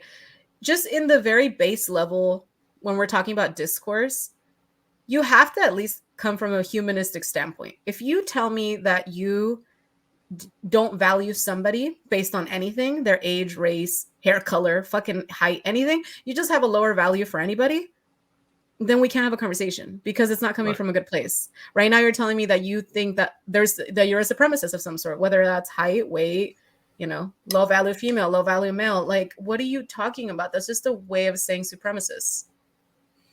I think she's a little self-aware. I am mid, not an insult. If I was model material, I have a modeling contract. The difference is that I do not live in delusion. Some of the stuff she spoke out is the average Christian woman submissive to her husband? No. Is the average wife a good mother? Yes. Wait, is the average what? Oh, is the average wife a good wife and mother? I'd say yes. Oh, Most wives and mothers are I don't know, pretty. because then you would have to say like who gets married. I don't know. You know. Yeah. Yeah. So, wait, what is this? The hierarchy of whoredom. I don't know. Like this woman has not worked a day in her freaking life. Like she Uh-huh. just sits there talking shit. How is she gonna wait? What did she say about Barbie? I want to know what she said about Oh, I Barbie. think this was Are you just talking shit about Margot Robbie? despite years of complaining, the most talked about movie of the year is about two insanely hot people. Oh, I mean Oppenheimer, but okay. it's a Blue nothing. Beetle, but It's a okay. nothing. Yeah, it's nothing. Yeah, no, I mean, she's just, and we also, I had a video of her a couple of months back where she had the little Nazi that was running around with Kanye. Yeah, Fuentes, yes, Nick Nick Fuentes. Fuentes. Mhm. And she was defending him like, oh, he didn't seem racist to me. But yeah, and I mean that goes back to my thing is like a lot of people are like, well, they were nice to me, so which is fine. I understand that, and like I'm gonna not judge them, I guess, or persecute them. But I'm like, that also doesn't mean that like they have valid arguments. Like he literally is a Nazi. Oh, he's a straight up Nazi. Yeah, like he said it, he admits it. So you He's know all that about it. About the yeah, Nazi. so you know you should know who you're talking to. You can't just be like, yeah, he's a Nazi, but he's like nice to me. She has Jordan Peterson, Thomas Sowell, Ben Shapiro, and Candace Owens are my top 5 conservatives of all time, but I can't pick a fit. Maybe Crowder or Charlie Kirk. Crowder. Yeah. No. So anyway, she's a pick me girl. She's definitely a grifter. It's definitely like, and it's working though. Like you could just redo her videos like word by word, and you would be a millionaire. If you Maybe I should just like become the craziest like troll of all time, and just like totally switch. Re-troll. Hell yeah. I don't know. Then 20 years from now, just be like, just kidding. All right, I need a misogyny palette cleanser. Give me a second here. Okay. All right, this is a good follow on Instagram. It's called Turons of Yellowstone. And it's basically stupid people at Yellowstone that do stupid shit like step into hot springs and like approach bison and like try to take pictures like next to bison or bring their dogs to the park. Oh, someone's gonna die. Oh my or God. take shits. Like, listen, you're supposed to give bison like at least 25 yards. If they put their tail up, they're either going to take a shit or they're going to charge at you. And they're not cows. They're Dude, giant. literally, what the fuck? Why is this bison so chill? Yeah, it's because it's just hanging out until it's not. It's not. And you can't do that. You can't. You're going to get yourself you're going to get yourself murdered. Oh no, this dude's taking selfies. Oh, bro, stop it. Please, you don't do that. Just don't. Stop. Anyway, this is a really good follow on Instagram. Turons, like morons, Turons I love that. of Yellowstone, and it's just. Oh my God! Wait. It's just how stupid are they? Look, oh my God! These are people next to like a fucking. This is the thing that kills more people in Yellowstone every year. These waterfalls and these people falling over rocks and stuff. And look at these fucking morons. Dude, I should just open up a page. I don't know why this week this conversation came up. I think it's my friend sent me this reel about tourists in Rome who this guy wrote him and his girlfriend's name in the Colosseum, like carved it. Oh my God. Yeah. And then he got a ton of backlash. And then I was like, I'm going to one up you. Have you heard about the white lady who like went up the steps of Chichen Itza? Turons, man. And then all right, this is a chick with a woman with her baby walking like so close to this fucking dangerous thing. Yep. Yeah, with her kid. Breeders. With her kid. Right here. Look at all that. This it's a fucking gigantic fucking waterfall, dude. Oh man. Anyway, just some dumbass tourists. I think there was one over here where there was a guy that gets hit. And they're procreating. Yeah. This guy needs to get fucking smacked in the face. This guy is running around on video, going up to bears and challenging them. Look at his little stubby legs. Like his little stubby little fucking hobbit legs and arms. Oh, fuck you for that. Find him. Yeah. That guy, they're literally looking for him because he's posted multiple. Literally dox him, please. That's messed up. Look at that. He's a piece of shit. He's a piece of shit. Fuck you, He goes up to a bear. Again? Oh my god, tries to- find him. Dude, leave the poor fucking bear alone. And then if that bear kills him or mauls him, that bear gets put down because he's a menace to people. Oh my god. You know what I mean? If that bear attacks him or somebody else later on, that bear is going to be the one that gets killed. So hopefully that piece of shit gets. It reminds me of Colleen Ballinger. I hate to talk about her again, but she killed a dog. Oh, good times. Look at this. Look at this dumbass broad.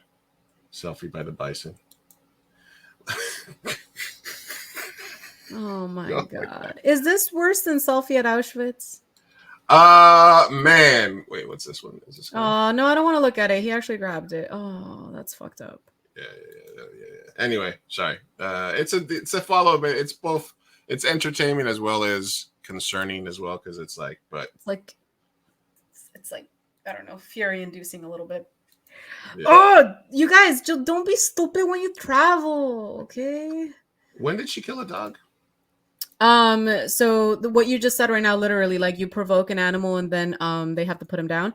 When she was younger, she like pinched a dog aggressively. The dog bit her, and then since she was young, she was like, I don't know what happened. Like he just bit me, and then they had to put the dog down. What everyone is saying is like, it wasn't the fact that because you can make that mistake. Maybe you were 8 years old. It's fine if that happened, but she said it as a grown-up in her 30s in a YouTube video laughing about it. And you see zero remorse in her face. She was saying it as like a funny story. Like this one time that I got a dog killed.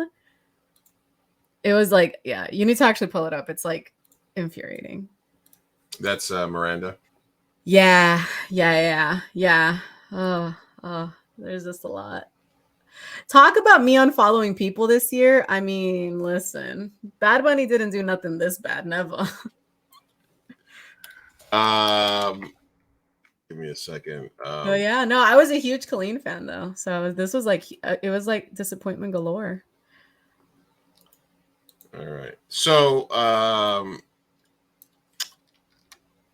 speaking of Miranda sings, yeah.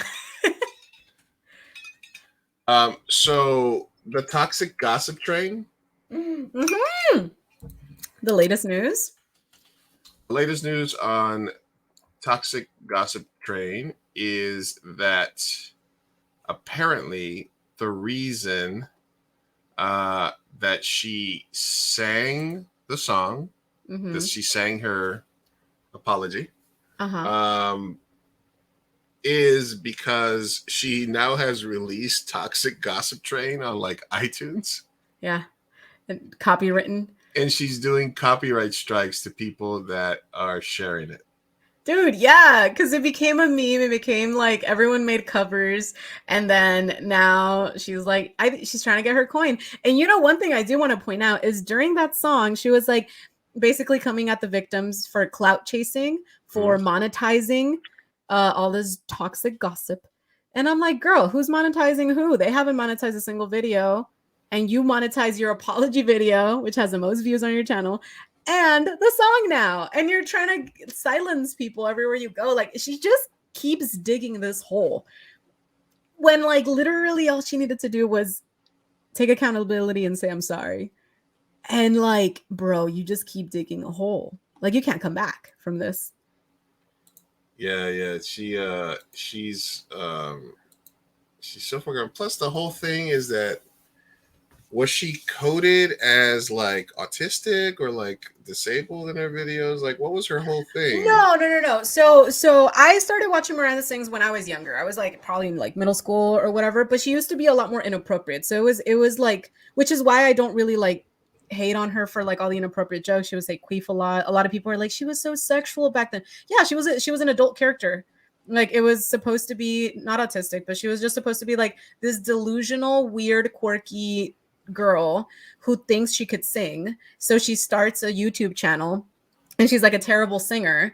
But she's like delusional that she thinks she can sing. So there was a lot of jokes. At first, it was a character for adults, and then it started getting a little cheesy. And her first like set of audience members, me, we grew up, and so we grew out of it, and we stopped watching. So she started targeting it more towards kids. So she stopped saying the words queef. She stopped being as inappropriate, but she still was pretty inappropriate. And so yeah, so she kept her character going, but then I became a fan of her as in like Colleen Ballinger. So I started watching her vlogs, which is usually where her older fans would go because it was just a daily vlog.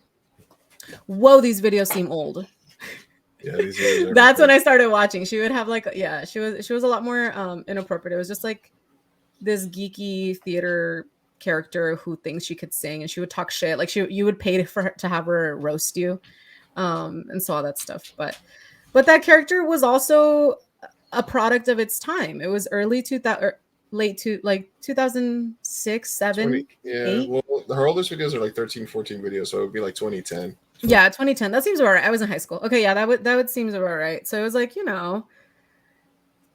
but that's why I'm not like super mad at her Miranda Sings stuff. I think some of the stuff is a little inappropriate, especially if you're going to be nitpicky about the Netflix channel, because it was targeted to kids. So on that part, yes. When she started targeting her stuff to kids and some of the stuff was highly inappropriate, yeah, we can start talking shit at that point. But my thing was the grooming of the children, because she literally groomed generations of children. Like, not generations, like she would literally have group chats with her fans where there's a power dynamic, a power imbalance, and then she literally made them do free labor for her, weaponize them and their fandom because you have your idol in a chat. And so she would weaponize them and like do all these manipulative things to get them to attack people, to dox people. As soon as she cheated on her husband and they divorced, she got them to attack him. If you did anything and stepped out of line, she would like kick you out and block you. There was this one guy who was a little more towards my age now. He's like 27. But he worked with her when he was like 22, went on tour with her. He was part of he wasn't part of the people that got groomed because he was a little too old for that. But he did end up working with her and going on tour, and like his pay was shit. He was like abused by Corey DeSoto. Like every story that comes out is like insanity. And then you have like the fan because her brother is a straight pedophile. And like, there's too many receipts on like her brother actually using her fame to like get into the DMs of young girls. Really? And I'm talking like he's in his 30s and the kids are like 12, 13. Yeah. And so there's just been like so many horrible stories. And that's why when you asked me earlier about the YouTuber who kind of like, talks about pedophiles and predators, I'm like, with Colleen, I literally gave her every grace that I could. I was a fan. I loved her. And as more things came out, even in 2020, when the allegations started, I was like, okay, there's not proof. That's fine. And then proof came out. And it's like, dude, 3 years. Adam McIntyre had to put up with 3 years of abuse. So I'm very sorry, Adam McIntyre, because I was one of the idiots who continued watching her. So I guess this dropped earlier today, which was that her podcast and live shows have been canceled. Beautiful. If you were looking at her Twitter page, she still has dates up here. This is funny. San Diego, you're next. Get tickets to see me in live. We left it in San Diego. No way. Oh man. Well, no, this was from last year, so it was just funny that we could have been there. Okay. Because I was like, at this point, we could just like buy some tomatoes, maybe sneak up. No. Anyway, no, that was just her pinned tweet. San Diego, you're next. Oh damn, Miranda. He was coming to groom you, Sophia. I remember her from this very awkward comedians in cars getting coffee segment where Jerry Seinfeld had that series that ended up on Netflix, I believe, where he would have like just like Norm Macdonald, Dave Chappelle, different comedians, Bill Burr, and they would go somewhere, they would get in a car and they would go have coffee.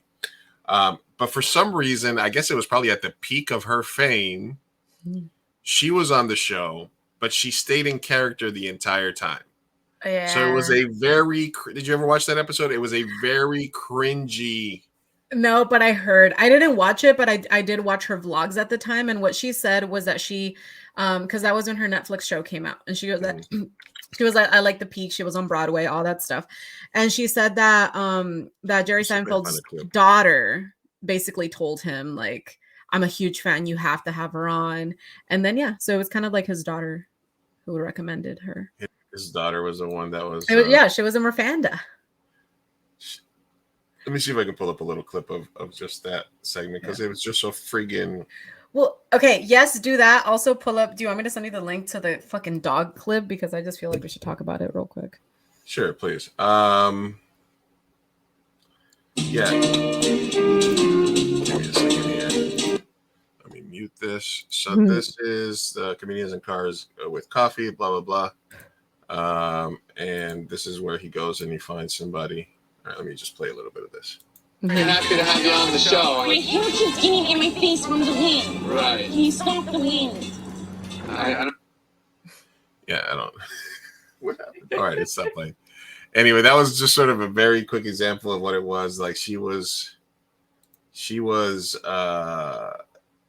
very awkward, and I didn't know shit about her. So I guess the only person this made sense to was Jerry Seinfeld's daughter. Yeah, yeah, exactly. Or like Miranda doesn't make sense to a lot of people, especially when she got a little more PC or PG, both. Because again, she was a very funny character at the beginning when it was very inappropriate, but it was also very not PC. It was, I don't know, it was 2010, 2009, whatever. But she's very awkward. And so you pair that with children's jokes, and it's weird. You have to know what's going on for you to realize you pair that with having little boys come up on stage and pretending you're on a date with them and having them pull stuff out of your pants. Yeah, which and so at first she's from New York, so she would at first, that's a character that was like, its inception was in like underground New York comedy clubs. So she would do inappropriate shit and inappropriate jokes, and it was fucking hilarious, and everyone like laughed, and it was great because Miranda was like a character that you can laugh at, but also you're laughing with, it's like, I don't know, it's funny. When she, she was very tone deaf, so you can make a lot of inappropriate jokes. Anyway, it doesn't make sense for kids, but whatever.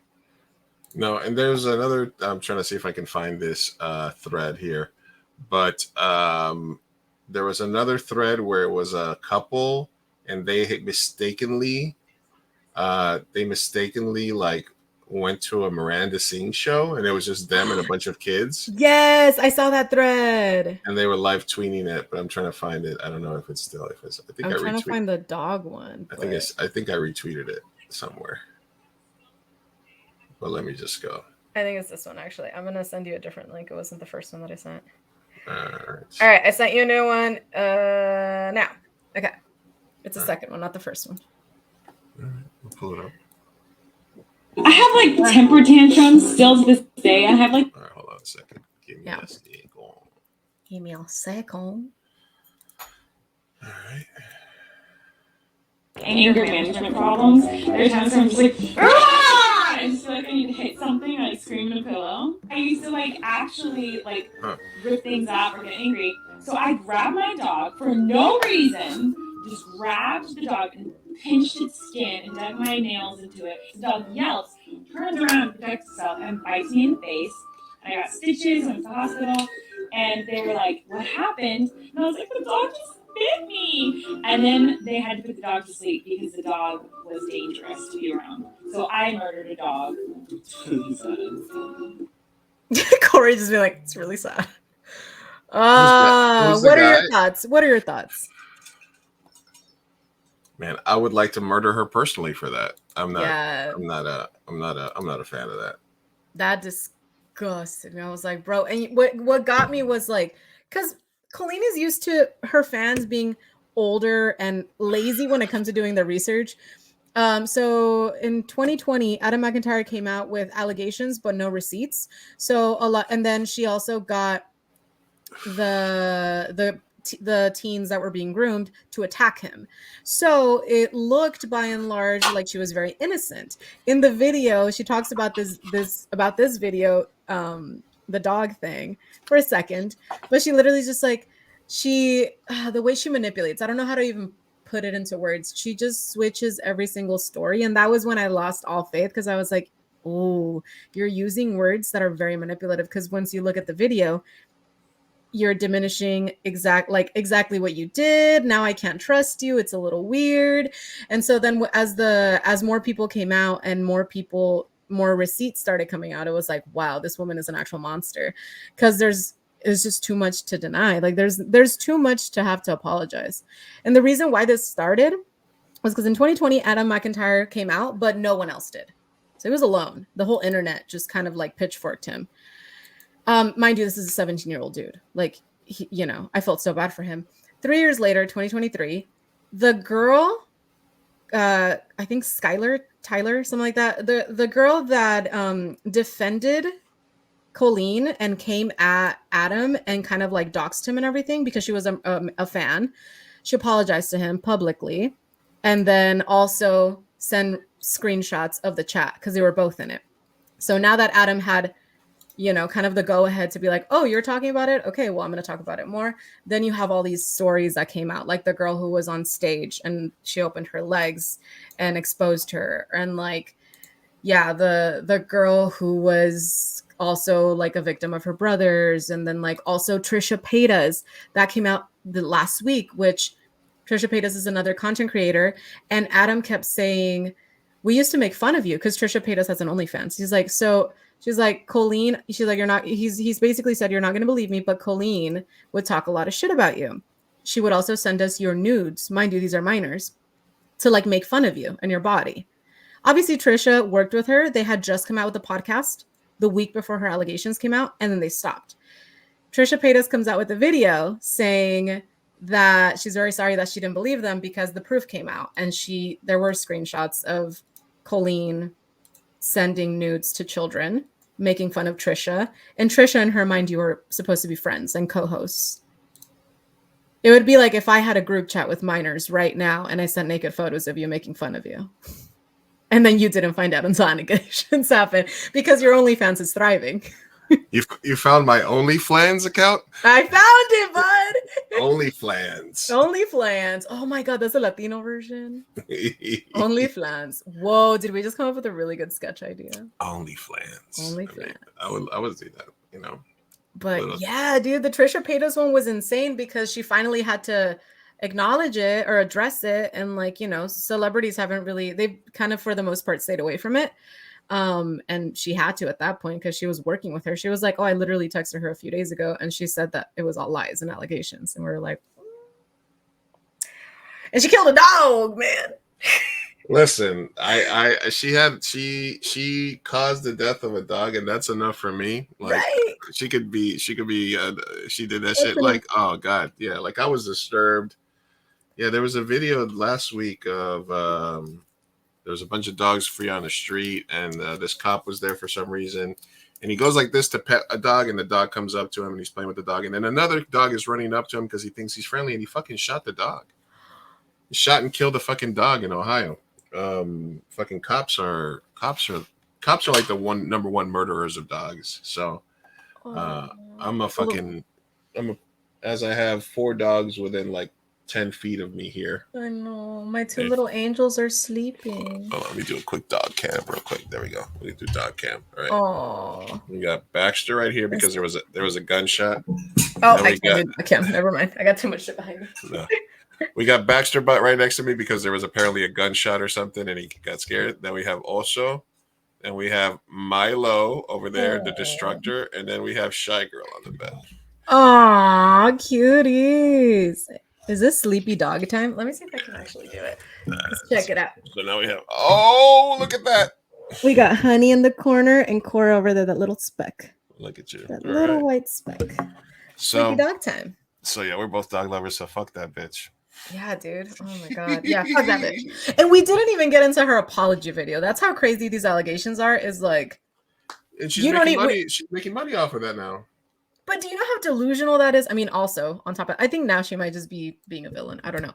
But like the apology was literally, you just had to take accountability, apologize. Yeah. Maybe like, woe is me a little, but like not too much. But she literally came out with a 10-minute video saying like, you guys are toxic and it's all lies. When there's proof, bro. They got receipts, man. The kids. The- Listen, man. I have There's- a very specific Kids and dogs. No, I'm just saying I have a very specific policy. No, my everybody's got to pick like their causes, right? The stuff that you support, where you donate to charity. Yeah. For me, it's become Dogs. Elder abuse and elder care is also something that I'm obviously about that. And then I added, autism awareness over the last several years, obviously, to that. So anything that falls into those areas is gonna fucking trigger me right away, obviously. Yeah. So for me, it was a dog. We got six dogs between us now. We do. I mean, it used to be more. I used to have Tango. I used to have Cookie. Yeah, true. There's always been that. Yeah. Let me see. There was something that I had popped up, but my brain just farted for a second. Let me see if I can remember it here. Yes, we publicly at Mi Gente Show denounced Colleen Ballinger. And Colleen, this is coming from a longtime fan. And I will say this because I hate the fans that have stuck with her, because there's too much to stick with her at this point. You're just a terrible person, or you're a child and don't know any better. But my thing is, like, we've been silenced in the sense that, like, in the comment section, she deletes any criticisms. And there's a lot of good-hearted fans, longtime fans and supporters who had valid criticisms, and you just silenced them. And you continue to be a manipulative bitch. And I'm sorry. Like, there's just no way of supporting Colleen Ballinger. And if you do, you're trash or misinformed at this point, because there's too much out there. Too many facts. So we denounce her here on Mi Gente Show. Fuck you. Fuck Pearly Things. Fuck Pearly Things. Fuck Miranda Things. Fuck maybe Jonah Hill. Maybe Jonah Hill doesn't get the full fuck you yet. No, but you know who does? Boyfriend. Keke Palmer's boyfriend. Yes. Listen, if you're a Cincinnati 5 and you got nothing else to do, then you got to start either red pilling feminism. Yeah. Or just grooming kids. You got two options. Honestly, those are the two options. Apparently, if you're a white lady who's affluent, if you want to build an audience, either kids that you can groom, like target kids, or incel men, divorced dads. Yep. Those are the two most malleable. And I would think old people, but old people are still watching TV. Because it used to be you could scam old people on the phone because now there's so many. They're getting sold reverse mortgages and fucking boner pills. Yeah, they're still on Facebook. Let me ask you this, because you're of that you are of the first YouTube celebrity generation. Yes, ask me anything. If I know any knowledge. Is YouTube celebrities from the early 2000s? No, my question is more in terms of could you not be other than, because I think, like you said, there's manipulative people know their audience, right? So if you're a manipulative person, you want to manipulate people. It's dumber people, kids, stuff like that. But do you feel that, other than maybe religion, you recognize attempts by people to groom you during that early age, whether it was content or people in general? Absolutely not. No. Oh, you mean like from like direct grooming, as if like if my favorite creator was DMing me, or are you talking about in a broad stroke, like someone who attempted manipulation through videos? Maybe both. Like in either, do you think it's more prevalent in one or the other? Or, I'm just saying that somebody that's younger and obviously grew up during that time, and also a girl, obviously. How do you have in your life? Have you had moments when you've realized, even as a younger person, I'm being manipulated? So yes, but also I didn't realize it until I was older. And it's because I now have the tools to do the same manipulation, right? Like, choose not to use them, but you have the tools now. To recognize it. Yeah, to recognize it. But I think what I'm noticing, just to reel it back to the YouTube and being the first generation of users and viewers, I'm getting a very different vibe from like Gen Z and TikTokers and stuff like that, in the sense that there's just like a self-awareness to technology now that we didn't have. Like in YouTube in the early days, it was the Wild West. What was that zoo video that was literally the first one? You could upload like anything. The Gummy Bear song was huge. Like, it was just like the craziest, like most chaotic. You could do blackface and it was funny. Watermelon Andrea, like everything was racist. Everything was terrible, but it was acceptable. It was a weird fucking time. Everyone laughed at misogyny and racism. And then there were like, happier moments, but like it was just a weird, different time. And technology just enhanced it all. So when it comes to manipulation and grooming, yeah, I think that specifically back then, it was probably a lot easier because you didn't have the terminology. Back then, we were very negative with therapy. You were crazy if you went to therapy.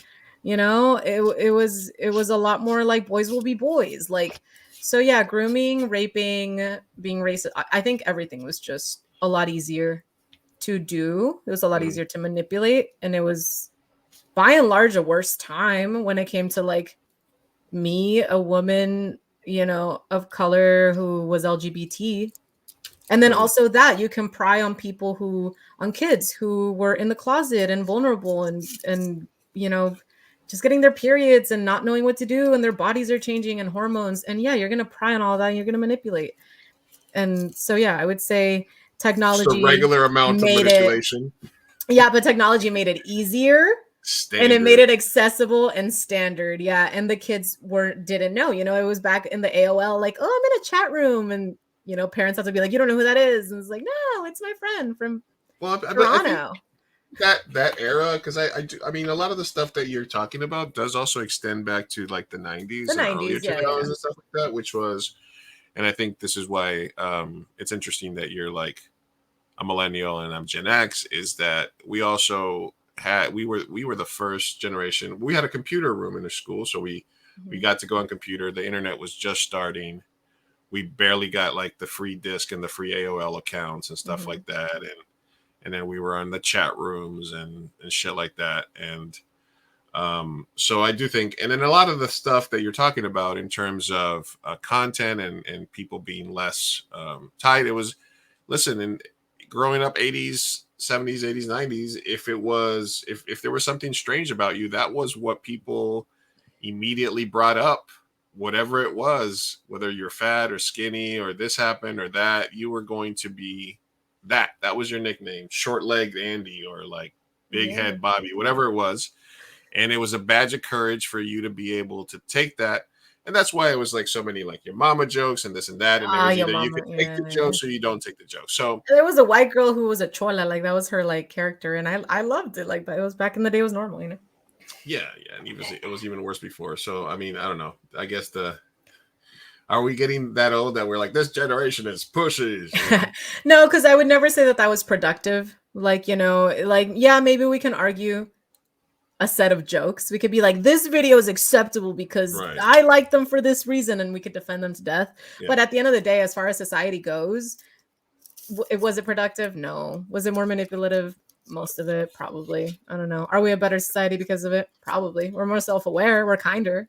Look, there's two movies that I loved growing up and that I thought were really well-made fills. And they're both now considered problematic. Ooh, do tell. And they are both, have Natalie Portman in them.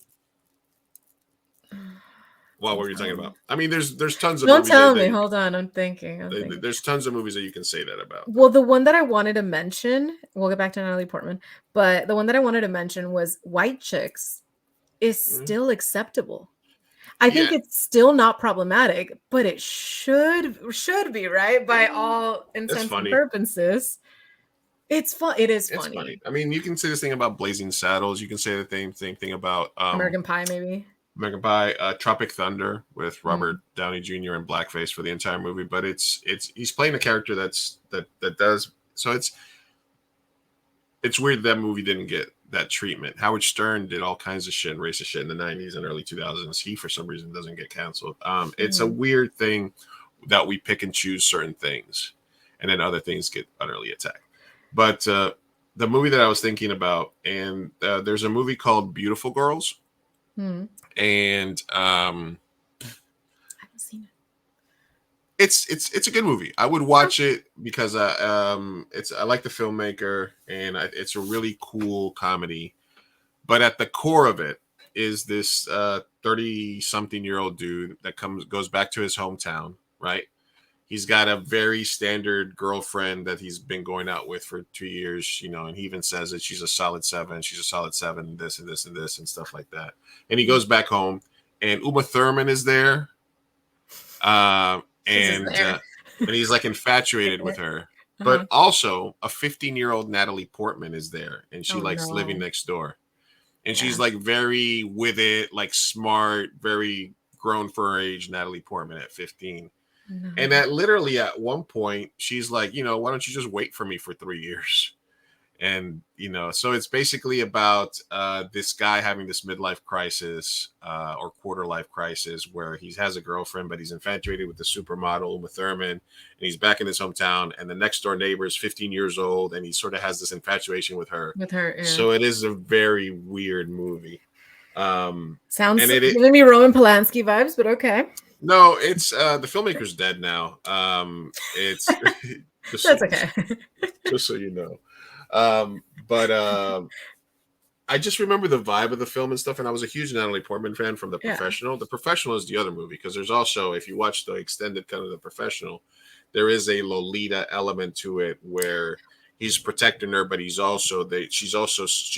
trying to push herself onto him in that sort of relationship because she feels that's what she should be doing. Well, I'm glad that you brought it up, because that was what I was thinking, is there was a Lolita. I mean, I feel like it's always been a thing, because men fantasize younger women, and once you take the submissiveness out of it and you make the younger girl suddenly have some sort of like power or agency, it can make it very fetishized, whatever. I get it. Lolita fetish. Yes. But there was this time in the early 2000s, and I hate myself for admitting this, but like, I thought it was so cool. Like, I was not like other girls. And there was a Lolita. So Lana Del Rey, you can watch a whole video essay. I highly recommend you watch a video essay on YouTube of it, because there's plenty of people that cover that era. And Lana Del Rey did a really good job at like kind of normalizing the Lolita complex and like breeding a whole generation of not like other girls who just thought we were so mature and so emo, and wow, we need to like go, like, had a daddy complex and need to go for like older men and shit.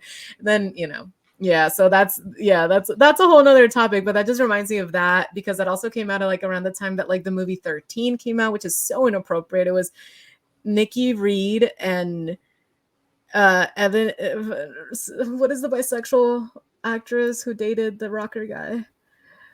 Something Evan Rachel Wood. And they're 13 years old having full-on sex. And that was like artsy for the time. Yeah. Like, yeah. And then that movie Kids, like it's Kids. And then Skins. When I was younger, I watched Skins too. Mind you, the actors I think were either 16 illegal. 16 is legal over there, but it's still, I watch it now as an adult, and I'm like, they are doing visual things that I don't want to see a child do. Yeah, Kids was definitely, because I spent a lot of time in that area in New York and stuff like that. Kids was definitely like a thing. There was definitely a segment of life in like that in New York. Skins was my generation's Kids. We're gonna do drugs and have sex and we're kids. Yeah. And now in retrospect, it's like, okay, that's content and maybe it's entertaining, but also, who the fuck were the adults in the room filming that? Because that's so creepy. Yeah. Listen, I mean, fuck. Do you think tell me this from a educational perspective, but do you think that do you think that some of that, because if you think about just our evolution, and you can say the whole thing about, well, people used to die at 30, so you got married at 13 or 11 or 12. Right. And women were seen as property, and that's why you were 12, you were sold off, you were arranged marriage, all this shit where we were getting married, having kids at 12, and stuff like that for thousands of years. How much of that is like, because the change to full front, the knowledge of full frontal lobe at 25, blah, blah, blah, all this other stuff, laws changing, that's over the last 150, 200 years. So thousands of years of doing this fucking crazy ass way. As soon as you became any sort of feminine, you were absolutely a woman. You bleed, you're a woman, right? All that stuff. How much of that and the residual behavior is based on just kind of that being ingrained in our DNA? Well, I mean, that argument could also be made to justify rape, in the sense that we evolved from monkeys. Rape happens within the natural kingdom, and yes, we've evolved, and yes, we have knowledge and intellect that spreads beyond that, and now we know ethics, and we have more higher morals and more humanistic values, and we care about what someone's mental health is, and that I would assume, right, that we wouldn't rape them. But we also still have animalistic tendencies and sexuality, and rape does occur. I wouldn't say that that's necessarily justification for it. Same thing. No, not justification, but is there a medical thing that's like, is there some of that, or is it just people that see it as the past, and they're like, they want to hold on to it? Yeah, they want to hold on to it because at the end of the day, marriage isn't even a thing. What I mean is that argument could just continue until we're like, we were monkeys, I can kill you. Like all these things could be justified because in our nature, if we don't talk about nurture, we're animals. Sure. Why do we wear clothes? Why do we have a house? Who invented a fucking light? Why do we need it? There's a sun. How did we become civilized? Who invented civilization? Why the fuck do we need any of this? Why do we need currency? Yeah, why do we need currency? What even is money? Like you can dilute anything into that.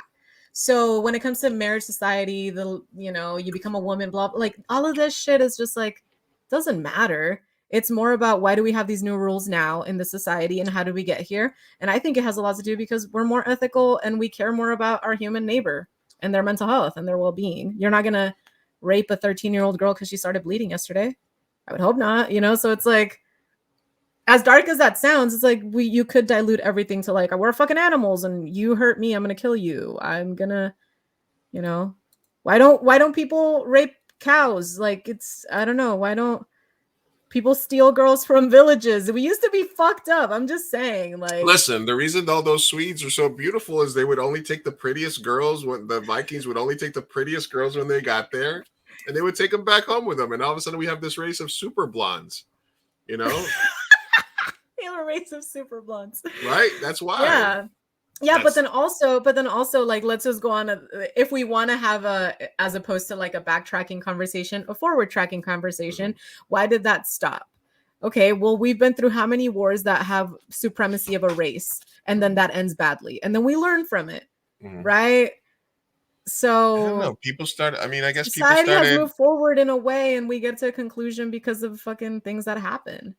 It's it was. I mean, at some point slavery, and then women's suffrage, and then and now rights we're here. in the 50s and 60s, the rise of feminism and hippies and new thinking, and it was our time to evolve, I guess, right? Exactly, and I think that like that's why it gets me really pissed off when I see people trying to conserve things or to go back to the ways things were, especially socially, because we are here to progress. We have progressed, and we just need to continue progressing in the way that benefits us all. We've become a more humanistic race, the human race, and we've had more.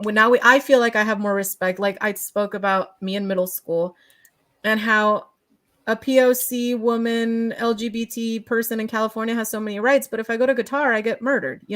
So. We're not there yet, and that's just, you don't have to go to Qatar. You can go to Florida. Yeah, I could go to Florida. Oh fuck, I will in September. Anyway, but you can tell us how it feels to have less rights over there. Yeah, I'll let you know. Thank you, Mello. Thank you. This is just me ranting, but yeah, That's my take. We need to just continue progressing and being kind to one another.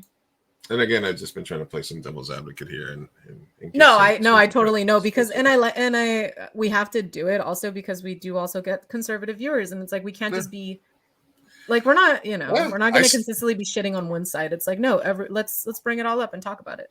Listen, I've had shitty ass views in the past, and I've evolved in some not as fast, some not at all. It's just depend on the people, but you can't be afraid to evolve. Just to wrap that up, when I was talking about the movie Beautiful Girl, it was directed by Ted Demme, who is Jonathan Demme's brother, or there's 2 Demme directors. And the other movies that he did were Blow. He directed Blow. Shit. Life with Eddie Murphy and Martin Lawrence, which is a great fucking movie. If you haven't seen Life, watch Life. The Ref, which is an old movie, and old school movie from the 90s called Who's the Man? And I found the trailer for Beautiful. And then also the film was made by Miramax. So Harvey Weinstein. Oh, just a note. No, dude, this is like me going back to Dan Schneider's stuff. And I've never seen the trailer for this. How much feet content is on his stuff? All right, let me see if I hope it doesn't. They don't take us down for playing this. It's 30 years old, but here's the trailer. All right, I'll mute the music part. All of it? Okay. Yeah, mute the music. Crazy here. In town for their high school reunion. I've been back exactly 4 minutes. I gotta. So all of a sudden, I'll give you this. It's brown.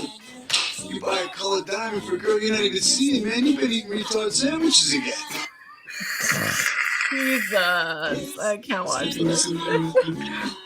With beautiful girls. They're all sisters, Will. Trust me, they're all sisters. It's one big conspiracy.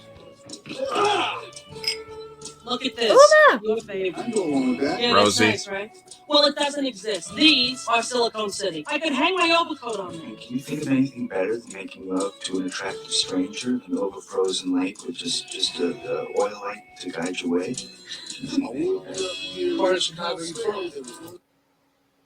So yeah, I'm just muting some of the music so they don't fuck with us. But basically, this guy goes back to his hometown. My driveway every time it snows, like some dreaming obsessed lunatic. Okay, that's fair. Matt Dillon, Academy Award winner Timothy Hutton, Rosie O'Donnell, Natalie Portman, Michael Rappaport, Academy Award winner Mira Sorvino, Academy Award nominee Uma Thurman. Okay, I get it. You're flexing the Academy. Damn. Academy Award attendee. Yeah. So, but even then, it's like it's very male gazy. It's the movie's called Beautiful Girls. This just feels like very male gazy to me. But, yeah, it's like, it's about these dudes and figuring out what they want from the women, and then like Rosie's supposed to be like the one to talk shit back to them and stuff like that. Yeah, she's the wise ugly one. They super downplayed the inappropriate relationship of him with his next door neighbor. Yeah. And oh my god, they even had her on the poster. Yeah, it was one of the main girls. Oh, this is so bad. Oh my god. Yeah. I'm so glad we progressed out of that uncomfortableness. But growing up, this is a movie from the 90s. I really like the director, Ted Demme. Yeah. But looking back at it, you're like, oh my god, how did that? No, I mean, and I have that, but see, that's the thing. That's, you look back and you judge later on, right? Like, does it stand the test of time? And that's my thing for sure. I have a lot of those, but I think Skins, the Lana Del Rey time, like all of that, where I was like, dude, like, it's just glorifying underage drinking, sex, drugs, all of that, and like watching it back is very cringe. It's so cringe. Yeah, it's definitely fucking cringe. Like man, like I used to rape jokes, just like I used to really like this, and now it's like it's the whole separating the. It's also the same thing you do when, like, if you talk about Woody Allen and Woody Allen movies. There's a lot of very awesome Woody Allen movies, but we've learned now that he's more than likely a piece of shit. So it's very weird to separate the artist from the art, and some of the same people might be having that issue with Kanye. People have the issue with different stuff as they're outed as different things. So it's kind of it's a weird relationship we have with art, obviously, as well, because artists don't tend to be the most stable of people anyway. Well, I mean, everyone as well. Like George Washington owned slaves, Yeah, and nobody's perfect, man. Don't get too close to your idols. Yeah, I think we also have to separate the people, the art, everything from their time as well. Not separate, but like just acknowledge whatever time frame they lived in, right? All right. Yeah, absolutely. It does happen. It's a weird thing. That's why I'm glad there were gray area people and not black and white. Excuse me. Pardon me. All right. Let me do a couple of palate cleansers here. All right, there you go. Right. This is the How unironic is category. this a palate cleanser? Okay, she's gonna serve. I'm What is it? happy right now because I haven't seen near as many rainbow flags and rubbish as we've seen last year. They're making the kids wear these flags and these hats. Yes. Right? And it's like, don't make the kids wear these flags and these hats and make it their entire personality. Absolutely. They make it their whole identity. They've got the shirts, they've got the flags, you see, they got the hats, they got the shirts. It's like it's their whole personality. You got these people with these flags, they're waving it in our faces. I don't care if you're gay. Like, just don't wave this flag in my face. These flags everywhere that they wave around in everyone's face. It's become their entire personality. Yeah, absolutely. You have these people with their flags and their hats that they wave around in everyone's faces, and it's become their entire personality. I live in a place where everybody is gay. I could say You can't say gay, it's Florida. Oh. No, that's only at Disney. You should have seen how it looked me trying to just get on a flight to get down here with a MAGA hat on. They treated me like I was Osama bin Laden. It's become harder You look like a psycho. to be open about your identity nowadays. Right? Yeah, people just need to speak up. They need to say what they believe. I'm a straight male as well. You're a straight No male. way. I'm proud of that. You should see my truck. I can't see out my back window because I got some of these bumper stickers. Just on a Saturday or Sunday, I got nothing to do. I put my flags out and I ride through town to remind The fact everybody. that they didn't put the MAGA irony hat in some together. places because, you know, some people don't like that identity. Can you imagine like going someplace and being attacked just for your identity? It's crazy. Crazy. Wow, the irony is so lost on them. It's beautiful. Yeah, so shout out Walter Masterson. He does a bunch of stuff like that. I love that. I I'm think happy right now. I think some of them he sets up like he'll go to like abortion stuff and whatnot. Yeah, All right. yeah.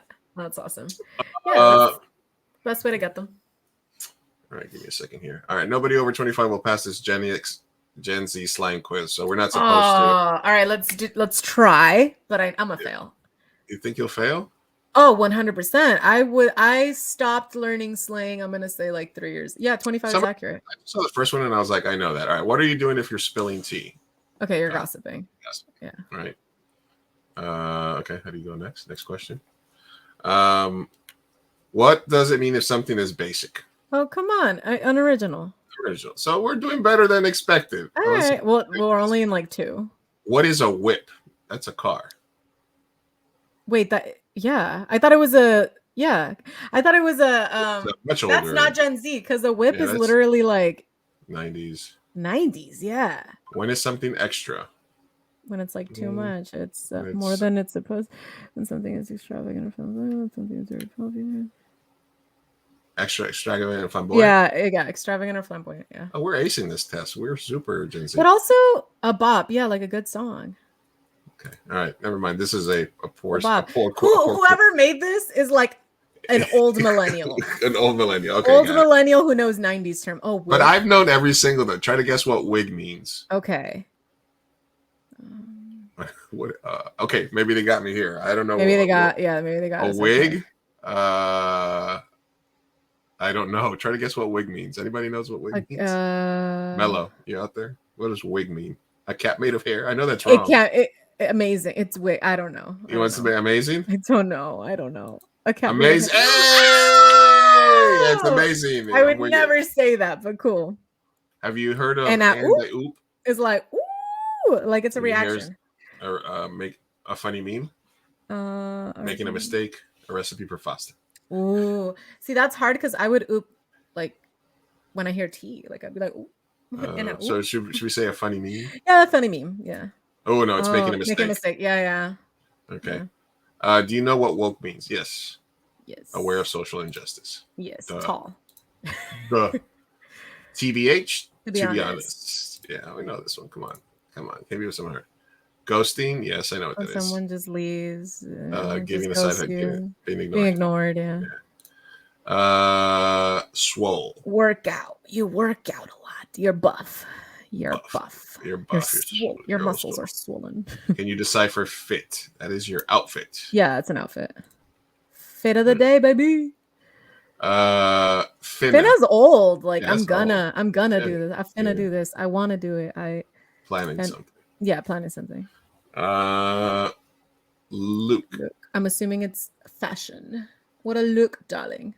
A special outfit. Ooh, that's a confident. look. Yeah, special outfit. It's a look. It's a look. It's a Luke. Beat. Trying to guess what beat. I mean, I know what it used to mean. I know beat your face is aggressively applying makeup, but not just beat. So I don't stepping on the ground. Yeah, I guess aggressively applying Aggressive. Yeah, let's just guess for that, and it's beat your face. It's not just beat. Yeah, I'll beat your face. Beat your Gucci. Do you remember what Gucci means? Good. Good. It's cool. It's nice. Gucci. Yeah. What's Gucci? We're Gucci. We're Gucci here. Fam is family. Friends are close friends. Yeah. Close friends is fam. Glow up when someone gets hotter. A makeover or transformation. Yeah. And we are so young. Stan is. You know this one? Yes. You're an internet person. You should. An obsessive fan is a stan. It comes from the Eminem song Stan. Stan, look at you knowing origin and shit. Come on, man. But I will say these are also terms like shook. Like we've used this. Yeah, shook is from the 90s. Like right now, kids are saying like other shit and Other old shit. terms with different. Bruh. Dude, this is old too. Yeah, this is all. This is like from 6 years ago. Bougie, come on. Bougie, fancy. Come on. Bougie. We've only gotten one wrong. Clout. Popular. Yeah. Yeet. Come on. Is that when you do you know this one? You throw something. Yeah, you eat it. You eat it. You eat it. Sus is suspicious. Mm-hmm. It's right there in the word. Fire is awesome. The same way bad meant cool. Yeah. TFW is that feeling when. The feeling. I don't know. Oh, you knew one. I didn't know. You knew one I did not know. That feeling when. No idea what that was. Savage. Another old one. It just means cool, nice. Savage is in this context. Oh, in this what's dirty. the context? Savage. No, harsh. The Gem C savage is used when someone is calling another harsh, mean spirit of world. Savage. He's a savage. savage. Like you're being savage. Yeah, Gotcha. you're a savage. Oh, that makes What sense. is a squad? Is your group of friends. High school student. Salty. Don't be a salty bitch. Yeah, you're being salty. Jealous, right? Yeah, too much be sodium. closest. You are. You had too much sodium today. Mellow five of those so far. All right. That's pretty good. We spot the boomer. Trolling, like making fun. Yeah, someone who collects troll dolls. Someone trying to annoy people online. All right. Yeah. Low key means Not high key. Not high key. Discreet. It's low key. It's low key. High key, not discreet. Being really into something. All right. Clap back is when you respond, right? Responding to an insult. Yeah, when someone talks shit to you, you go clap back. Clap back. SMH is shaking my head, right? Yep. I'm shaking it. SMH. This means this. Quaking. Oh. Is that like that thing where the Mormons lie on top of each other and somebody jumps up and down on the bed? Exactly. Yeah. That's, that's an option, surely. That's quaking, right? I would say like surprise. Like I'm like, oh, I'm quaking with this information that I just got. Oh my god. You would be right. Yeah. Oh no, that's docking where the gay guys put uncircumcised. No, isn't it? It's nastier because it has to do with like. Oh, it's like a moist thing, right? It's like a watery, yeah. That's the thing where the people that can't have soaking. They sit together. They put themselves in the position, and then somebody else jumps up and down on the bed. Don't be Mormons, guys. It sounds weird. No, docking is when I don't even know why I know what this means. We'll make it a word. But you know what docking is, right? No. Docking is when uncircumcised guys sort of dock with each other. What the like? They 'Cause touch they're they touch dicks? wee-wees, and then one of them has the shield cover thing, Oh, and you sort of dock. You know, that's what docking means. that happens. Wow. Yeah, that happens. Kind of romantic. Yeah, it's like, hey, Kind of like that. let's just. It's like ET. Yeah, yeah. ET. That's going- beautiful. Good for them. What is a hype beast? Oh, see, that's Trendy, hard charismatic, confident, or tacky? because I think it's tacky, as in like I wouldn't do it, but I feel like it's trendy. It's a It's thing. it's someone who wears like all brand names, Got it. Labels. which I think is extremely tacky. GOAT means greatest of all Greatest time, of all time. and it's way overused. Yeah, Everybody's you're a goat, he's a goat, she's a goat. it makes no one goats and we're all Ship. donkeys. Yeah. Pairing a couple. What? Yeah, I ship someone every day. What do you ship? I ship me and pasta constantly. I ship Me and you with 4 dogs. yeah. I just ship so many See people if you and know things. the acronym of HMU. Have my umbrella, obviously. Yeah, obviously. Hit me up. Happy mini unicorn. Wow, we're getting Wow. so unserious. Like I think they started off No like you cap said, on God. no cap on God. No cappuccino. That's how I say it. Yeah. When you go to Starbucks. No cappuccino. Do you know what drip means? Yeah, it's the style. It's the drip. Looks or style. You gotta have your drip. I got that Uh, drip. You know, that Riz. When something hits different. It's good. It's amazing. It's just I feel like this is an easy one. When something feels different than it should. Oh wait, when something has a severe effect. So what the fuck? It's the same fucking thing. that literally was the same definition in different words. But okay. Who is the main character? Ooh. Somebody who thinks that everything's about them, right? I would say that's main character syndrome. Someone who takes themselves so serious. Yeah. Someone who It's acts one like of the those- world revolves around them. Yeah. Yeah. Yeah. Like they think they're the main character. But I think TikTok kind of diluted that term, and now we all say We we're the all main at some point are main characters. we are the main character in our own life. And I'll be Yeah. like, I'll be like, my ex made a cameo. Like, you know, like people will be like, ooh, this season, last season, whatever. It's great. I like that. Okay, like taking it Yeah. to that effect. Like For the season finale, I'm going to Pride. like season you know. like season 27 of Sophia show is gonna be Yeah, great. exactly. Yeah, you know who's gonna guest star? I'm just kidding. Like, yeah, so that's kind of how people have Plot conversations twist. about- Plot twist. Yeah. There you I'm go. moving to Europe. Bet means I'm down. Hell Yes, yeah, down. Bet. That's Bet. old too. That's old Do as it. fuck. That is old. Skirt. Skirt. That's slang way. When something is really cool, I don't know what skirt means. I thought it just meant it's just like something you throw in. I would say into the conversation. tires screeching. Because skirt to me, I say, Oh, it okay, and I'm okay, like, okay. ooh, yeah, like skirt. Wait, go back. What did you just say? Wait, skirt. We going. What did you say? Yeah, And yeah, it's the sound of the tires. So Yeah, it's kind of like we need to turn And back. Onomatopoeia.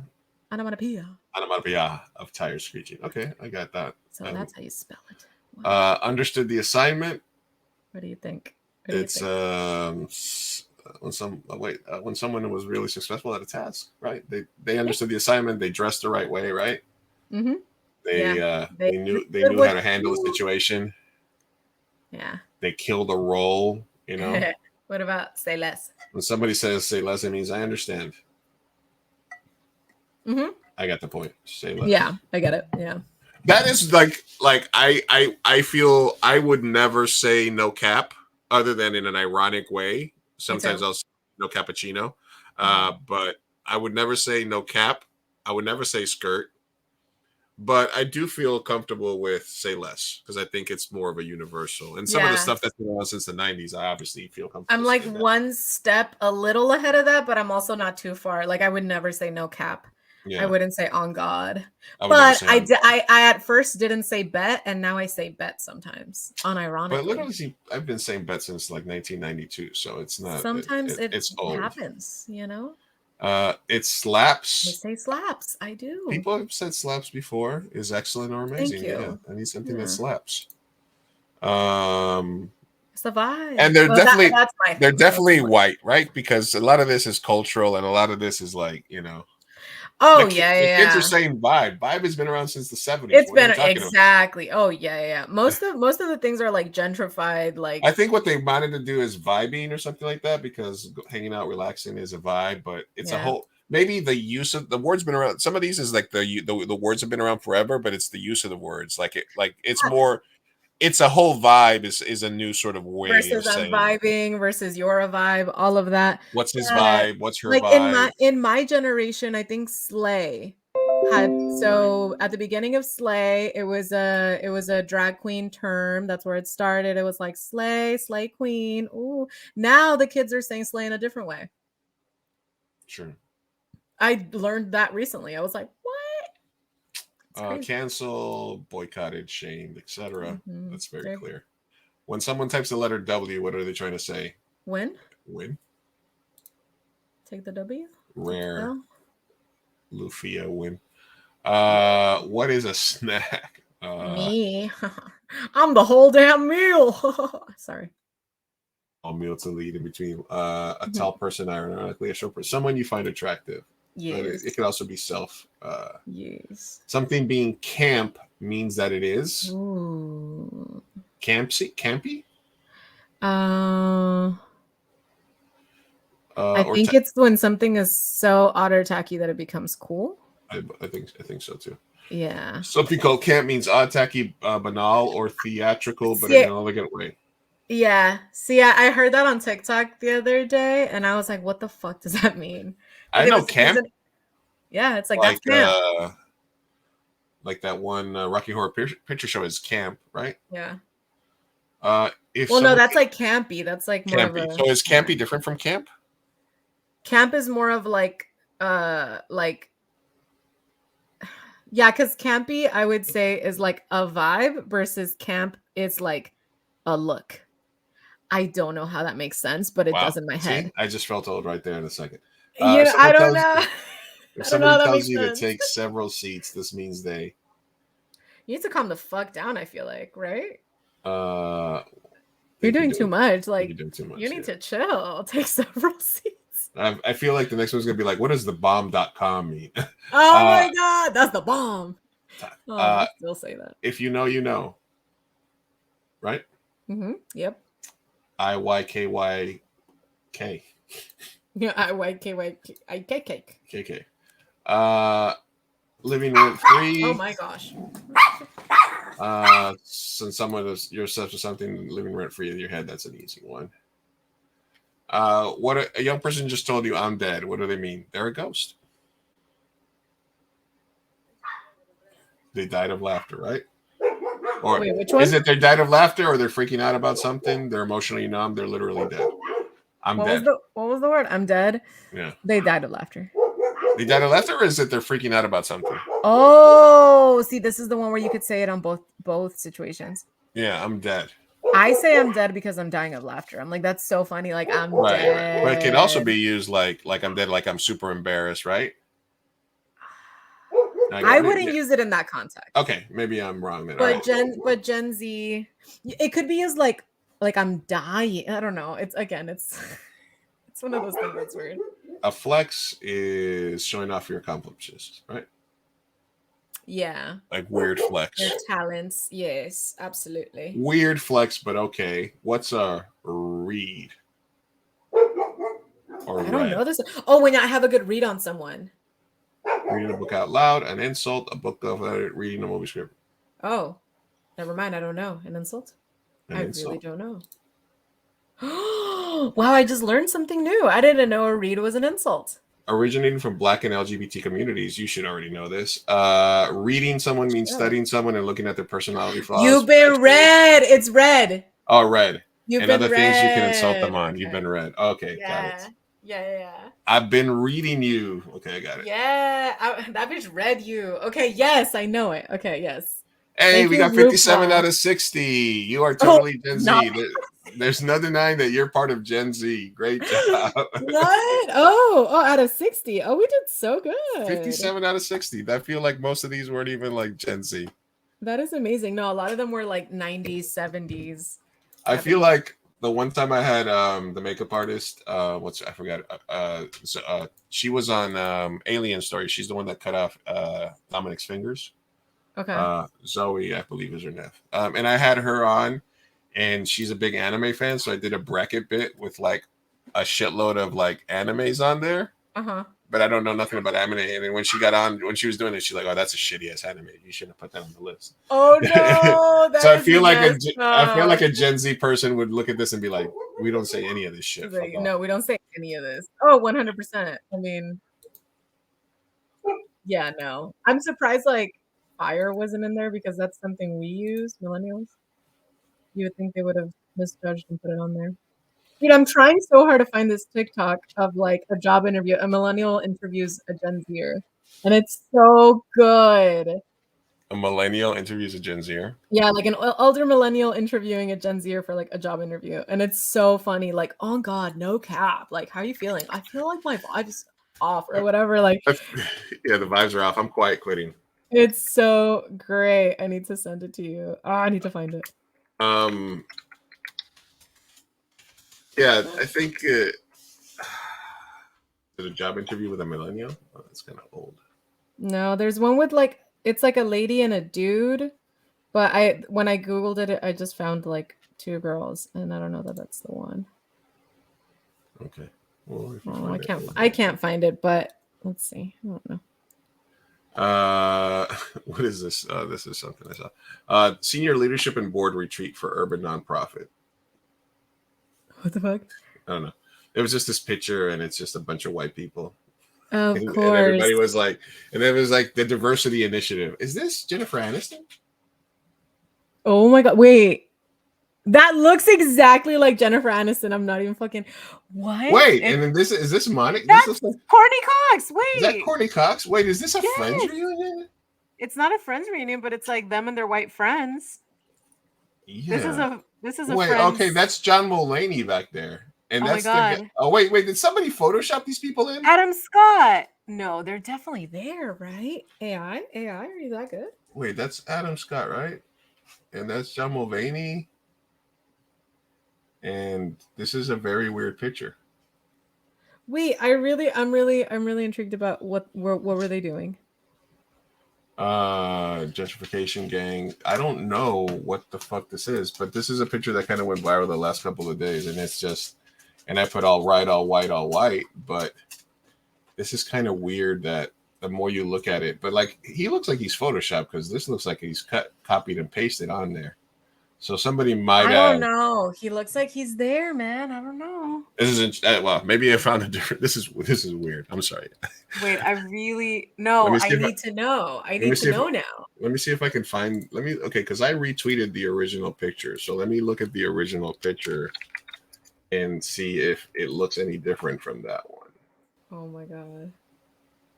Let me see what we got here. I'm still looking for this Gen Z fucking thing. It's all right. Don't worry about it. Gen Z job interview. It's so good.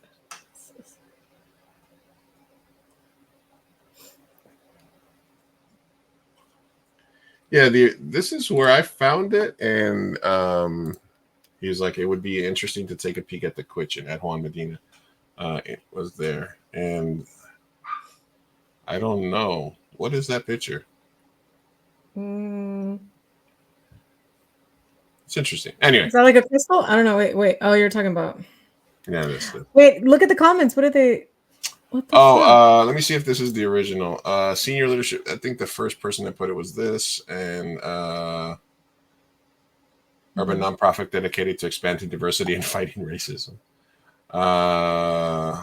This person doesn't get the joke. Where are the black and brown faces considering it's an urban nonprofit? But then it's no one weird. caught up. No one caught up that it's a Friends thing. This is Jimmy Kimmel's Lodge. The funny thing is Kimmel has an annual tradition of photoshopping himself. Oh, what the fuck? Sorry. I need to know. All right, Well, I sent you the link. I finally found it. To be continued. All right, let me pull this up here. All right, let's see what we got here. So how? All right, let's move this over here.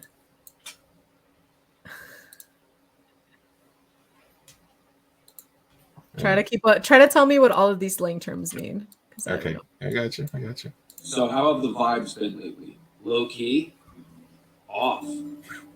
Go off, King. I just Go off, King.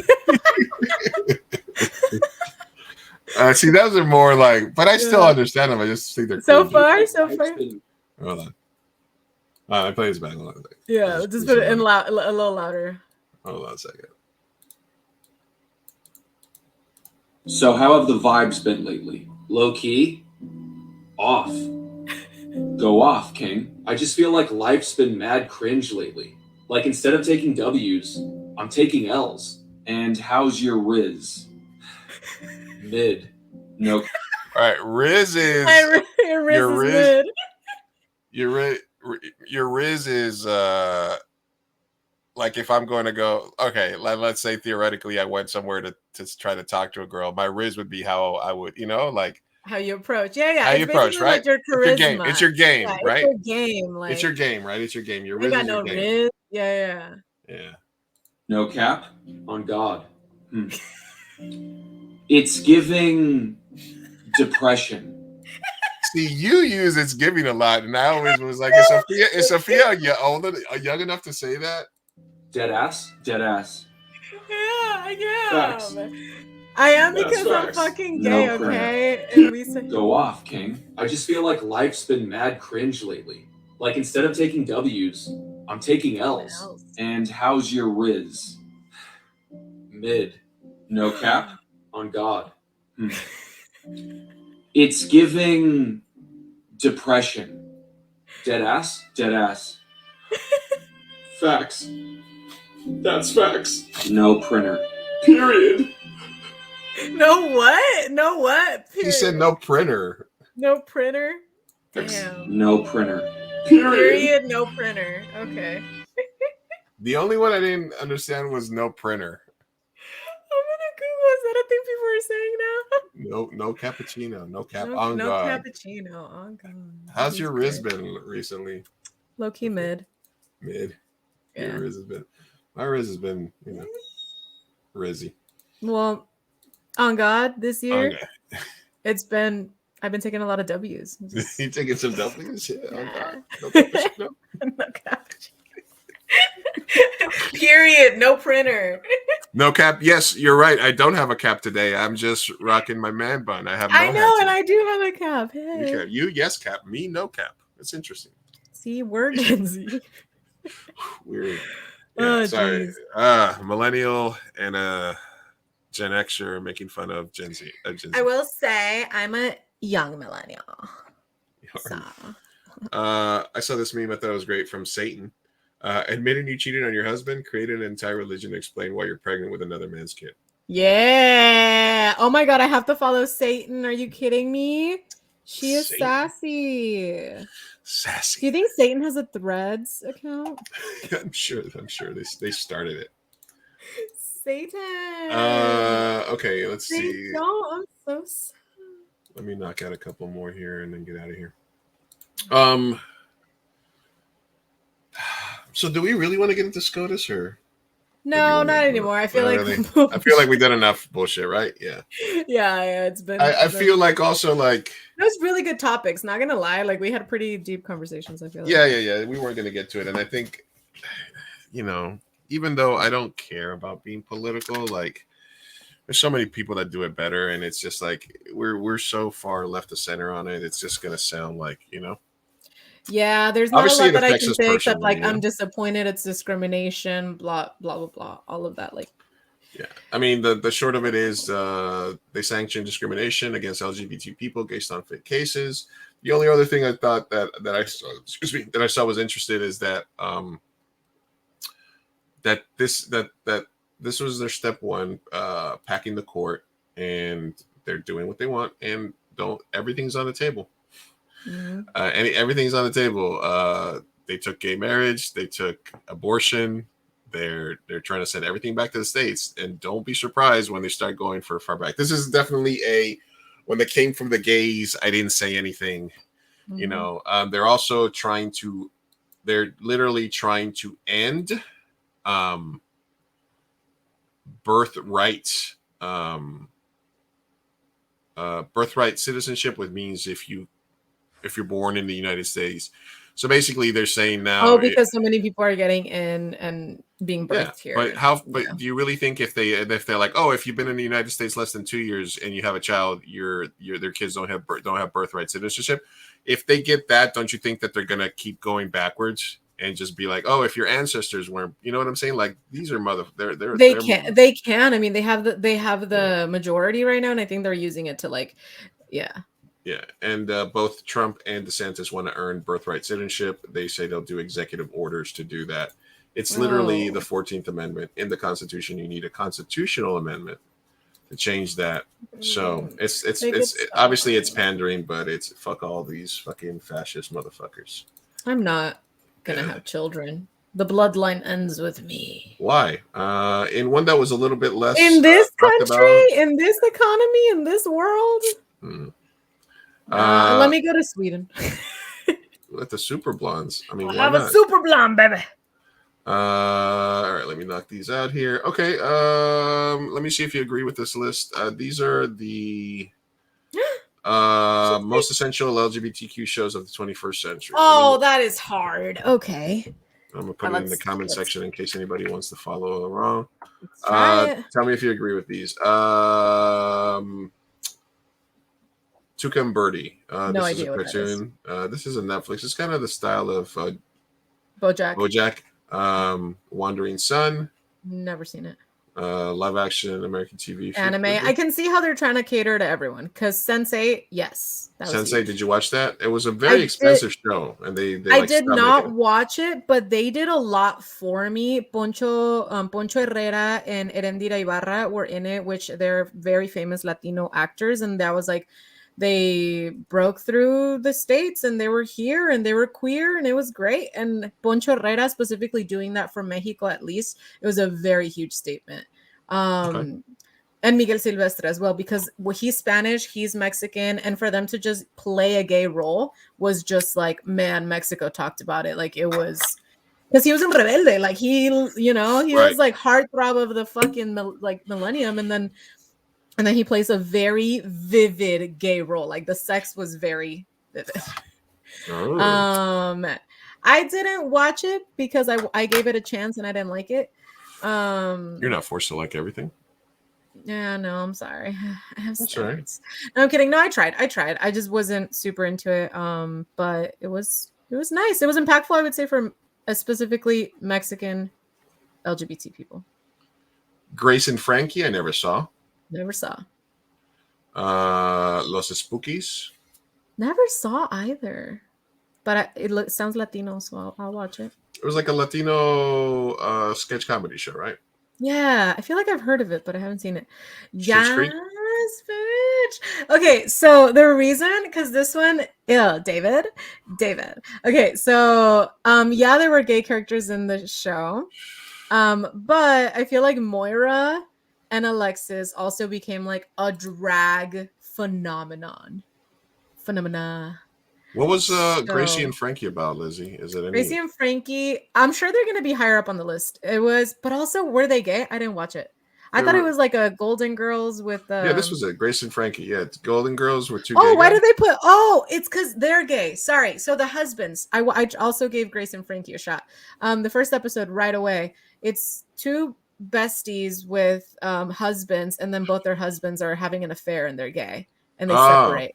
Yeah, and they're the gay guys. Okay, that makes sense. Okay. Now I remember. Yeah, I watched like 3 episodes. Okay, so Schitt's Creek. Schitt's Creek, I watched all of it. That is my shit. That is my humor. That is one of the best shows of all time. I've never watched it. Period. On God, no cap. On God, no cop. It's not mid. It's not mid. It's not. You sure it's not mid? All right, because I can't be watching no shit that's mid. I just finished watching The Bear. Period. No printer. What's The Bear? The Bear's on Hulu. I believe you're using my subscription. The Bear is. I haven't used it, but yes, I'm logged in. The Bear is a hairy gay guy. No. It's okay. We're not gonna yuck your nose. Ironically, no, that's it.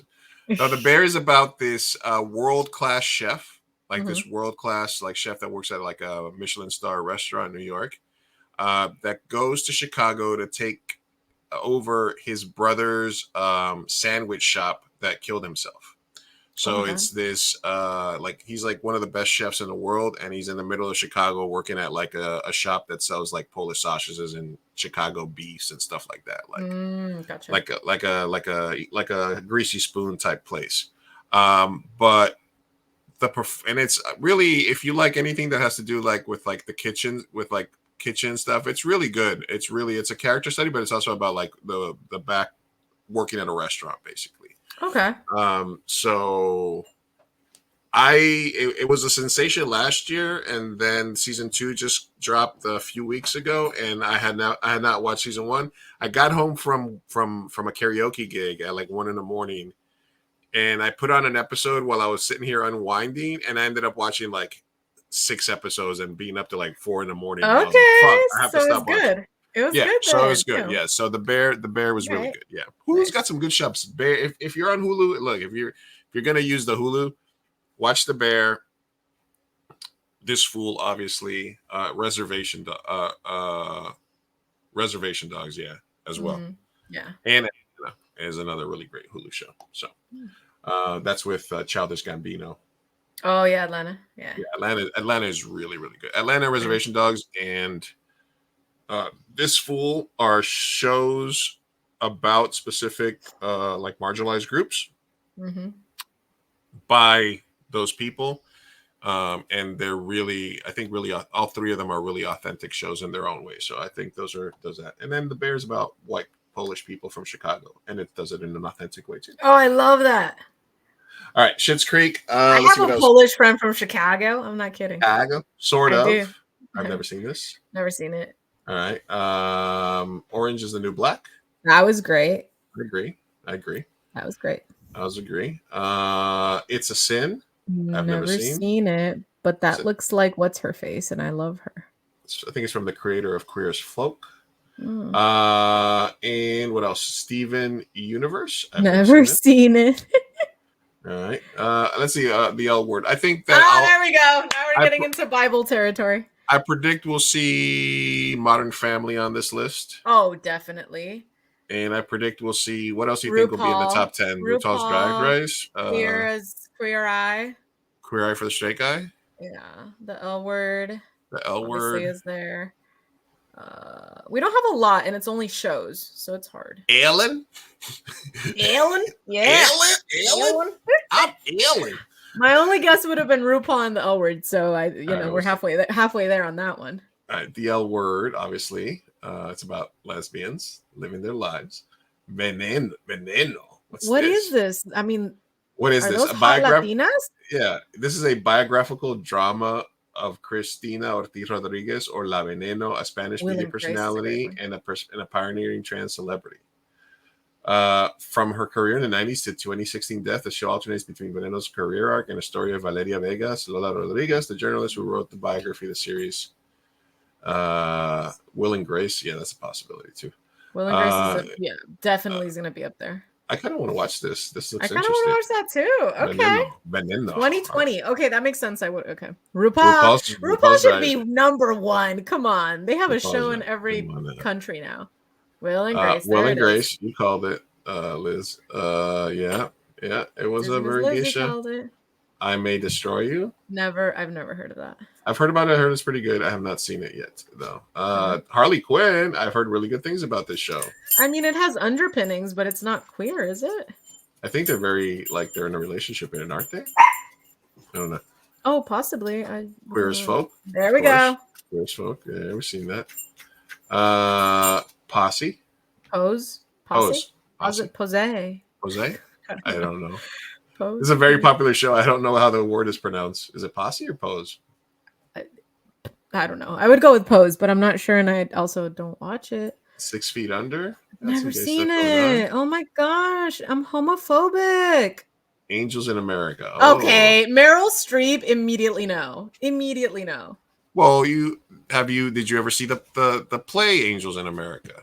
No, is it very gay? It is Well, I don't know if it's more gay than Rent, but they're both 90s super hit. Oh, HIV queer out Got it. Broadway smashes. Angels Got in it. America is one of the most overdone monologues for acting auditions from like 95 to like 2015 probably. Any gay actor probably has done a monologue of like the guy looking at himself in the mirror. I'll look into it, but even with Rent the movie, I had issue with everyone being fucking straight in that movie.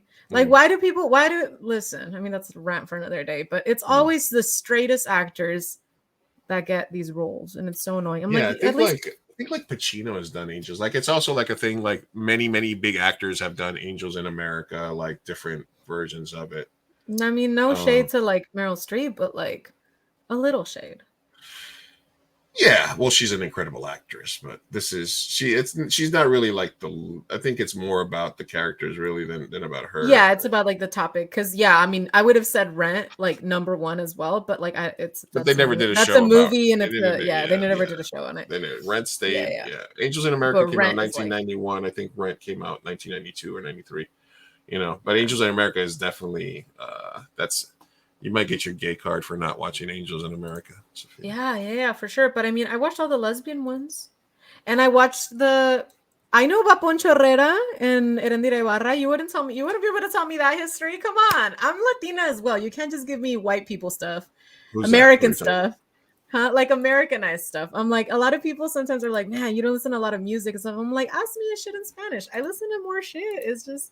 Ask me about Belinda and Cómplices del Rescate. Like, that was half my childhood, I'm just saying. Who's that? Exactly, Lou. It's a very particularly Mexican experience. So one of the main things that people are fighting against is AI and the SAG and WGA strikes, right? Uh-huh. So for some reason, I think it was Scriptapalooza or one of the major script writing competitions that's out there, decided to do, during the middle of a writer's strike, a AI screenplay competition. Oh my God, no! By limiting the submission to the first 25 pages. You submit your 25 pages, you get feedback generated by AI. We announce one winner. We do a professional script covers by a human. They immediately took it back, that makes me think later. Was it clickbait? Because you know the temperature in the room. You shouldn't. Why would you? No, they did it. They sent out the emails. They invited people to the thing, and then they got destroyed on the internet. And 2 days later, they're like, we're sorry about this. One of the main things that just so we're on the same page, just one of the main things that they are trying to fight against is being able to maintain AI for both WGA and SAG actors, which means they want to be able to get AI performances. They want to eliminate writers. If they can eliminate the people that annoy them, like the writers, with AI, they'll do that. If they can eliminate the actors with AI, they will do that. Oh yeah, they just want to churn They just want to churn content. They just want to run it like a machine. The people at the top don't love movies. They don't love TV shows. They love corporate profits. This is late stage capitalism. At work? Have you seen Black Mirror already? No. Okay, once you do, let's talk about episode 1. Of the entire series or of the new season? Of the new season. Episode 1. It's called Joan. Joan is Awful. Salma Hayek is in it. Spoiler. Are these is it do you have hello. Yeah. Huh? Do they have are these self-contained? Yeah. It's one episode and it's each episode is different and unrelated to the next. Okay. So you just watch Joan is Awful, and then we'll pick this back up because you're gonna have so many thoughts after that regarding what you just said right now about AI and entertainment and the WGA strike. It's so good. We've seen it coming. All right, I'll check that out. All right. Yeah. All right. So this was the last thing I wanted to share here. This happened in Colorado. Two people. You know the fucking Mexican party in the pool. Crash. racist Karen was playing her Lakewood, Colorado. You can't just record me.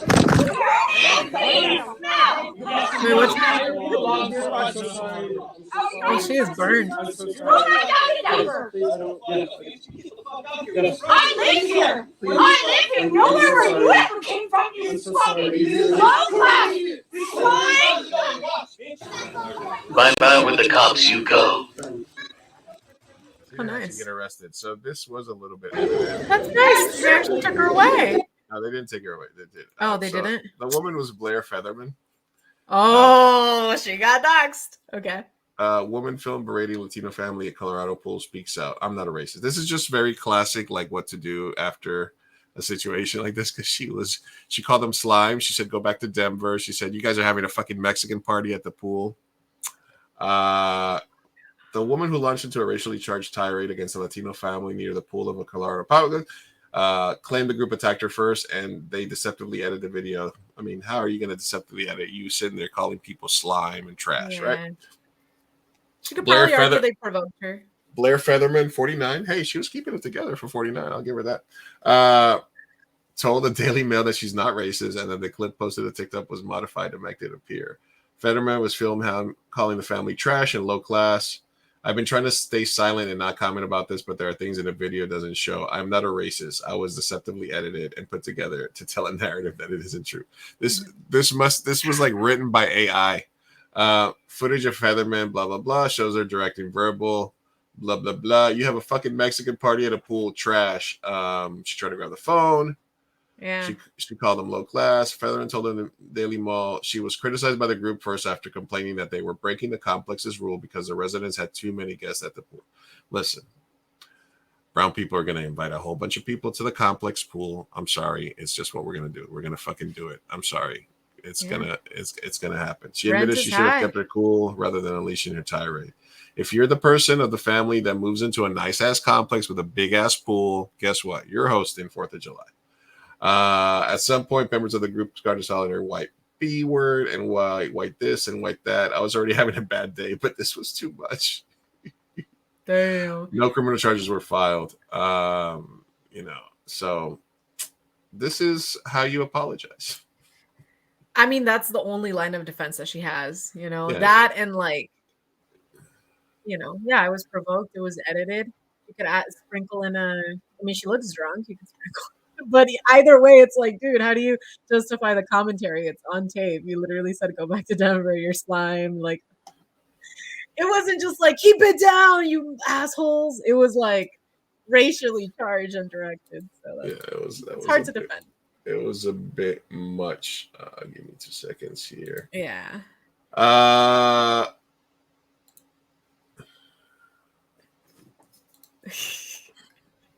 Yeah, I mean, that's all I got to say. I'm trying to riff, but I'm like, yeah, I don't know. Fuck that bitch. What are you pulling up? No, I was just seeing if we had any no-namas. We do not. Aw, bummer. It's okay. We did all of them last week? Damn. We did all of them. We need to pimp it out more. I'll pimp it out. All right. This was interesting. I saw this girl on she's been sort of blowing No up. ambos. Y no entiendo. No sé cuántas veces tengo que decirte. It does not matter. De ser latino, latina, es algo que no puedas ver. Es algo en ti mismo. The reason I'm so vocal about it is so people can stop thinking that you have to look a certain way to be Latino o Latina. Y de esta manera, la gente de los Estados Unidos se puede ver que no todos los latinos se ven iguales o suenan igual. Porque obviamente tengo un acento muy fuerte de mi parte de gringa. Tomo años de aceptar mi acento. I'm not going to change it now. The gringaest Latina I've ever seen. So she's been sort of making content about the fact that she's, well, I mean, there's tons of Mexicans like this in Mexico, right? The redheaded Mexicans, right? Let's start with, what is she? She's just like a TikTok. She does content about like, she does like, what it's like living with like a Latina mother. Like, she did a video where the first video I saw of her is telling your mom that the salsa wasn't spicy, So she's just like films herself. She's like, "Hey, mama, la salsa no estaba picante," and her mom screams like, "Oh, que le puse 15 chiles," and you know what I mean, like stuff like that. Yeah, but what I mean is, I guess, like, just factually, is she a Latina? Yeah, I'm assuming, right? She is. The redheaded Latina, yeah, Mexican. Okay, American, yeah, yes. yeah. I'm like, there's plenty of others. Joanna Houseman. There's a lot of light-skinned Latinas, white Latinas. I mean, I'm pretty passing, like, not that white passing, but like, you know. So yeah, she can make that point. That's fair.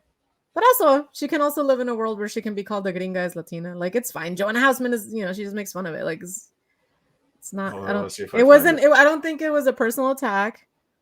And I also, she is correct. We all look different, different shapes and sizes and shades and stuff. Now, where I thought this was going is, I thought you were gonna say she's actually white, but she identifies as Latina, and then I would have been like, wait, what? Whoa, layers. This is the first one that I saw. Let me play this one for you. Hold on a second. Can you? Okay, Mom, that her salsa isn't spicy enough. Mind you, she puts like 30 chili serranos or something like that. Oye, ma, tu salsa sabe diferente. ¿Por qué? No es tan picosa. Picosa. ¿Sabe? Le puse 45 chiles, ¿cómo no va a picar? ¿Por qué no 60? Hijita, por el amor de Dios. No sabe a agua. No tienes idea. Ahorita le pongo más, no te preocupes. I'm feeling a little... So, I mean, that's cringe, but content not for me. I don't know. Give me another one. Throw me another one. Yeah. Who's this for? Who's this throw for? me another one. It should be for me. Throw me another one. Let me give her the benefit of the doubt. What do you want? Hispanic mom when you're getting a haircut? Let me see. Yeah. No more moms. Something else. Do you have anything like that one with Chile? What is that? I eat a lot of Valentina. That's clearly Valentina. Where am I? The top, little scroll up right there. This? Okay. Don't you think that's? Yeah. Estoy loco. Estoy loco. Okay, yeah. See that? Okay, that got me. Okay, that's fucking me, bro. That literally is me. No, my brother every time is like, bro, like, you need to stop. Le vas a poner más? Like, no, it was just interesting. She just came across, and I was like, okay, but I mean, and go, good for her, but her accent would get annoying though. a little bit. I would get annoyed by her accent. Yeah. I mean, she doesn't seem problematic. She seems a little pochita por Latina, you know. She's steering into what she's got going for her. She's like, you know, yeah, I'm gonna be the gringa. I'm gonna, because I don't know if she like doesn't it? Do you feel that maybe? I think what are your thoughts? Because I feel like my thoughts are very simple here. And I'm gonna say this as do you have layered thoughts? No. As a young person, I'm gonna say it as a young person. Okay. It's giving. Nice. It's giving. I'm embracing my Latinidad late in life because it's gonna benefit me for clout. Mm-hmm. It feels like if that's her mom, she would definitely know Spanish better than that. I don't know, because maybe I'm making a lot of assumptions here. Yeah, but you really are. I'm trying to. So but I'm just giving you my what I feel like originally. I feel like maybe at the beginning it feels like maybe she embraced it late, and it feels almost a little bit like she's steering into it, and she's creating a ton of content, and she's sort of being like, what can I do? I want to be a content creator. I'm going to steer into this.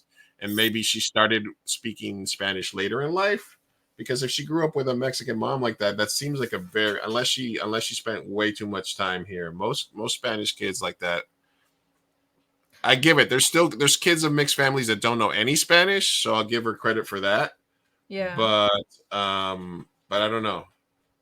So the reason why I disagree with that, and I don't disagree like with that like entirely, but go to every meme page that are Latino driven in Instagram. Go on TikTok. There's so many, like Gen Z is using whatever they have, whether it's you can dance, you can act. There's some very talented people.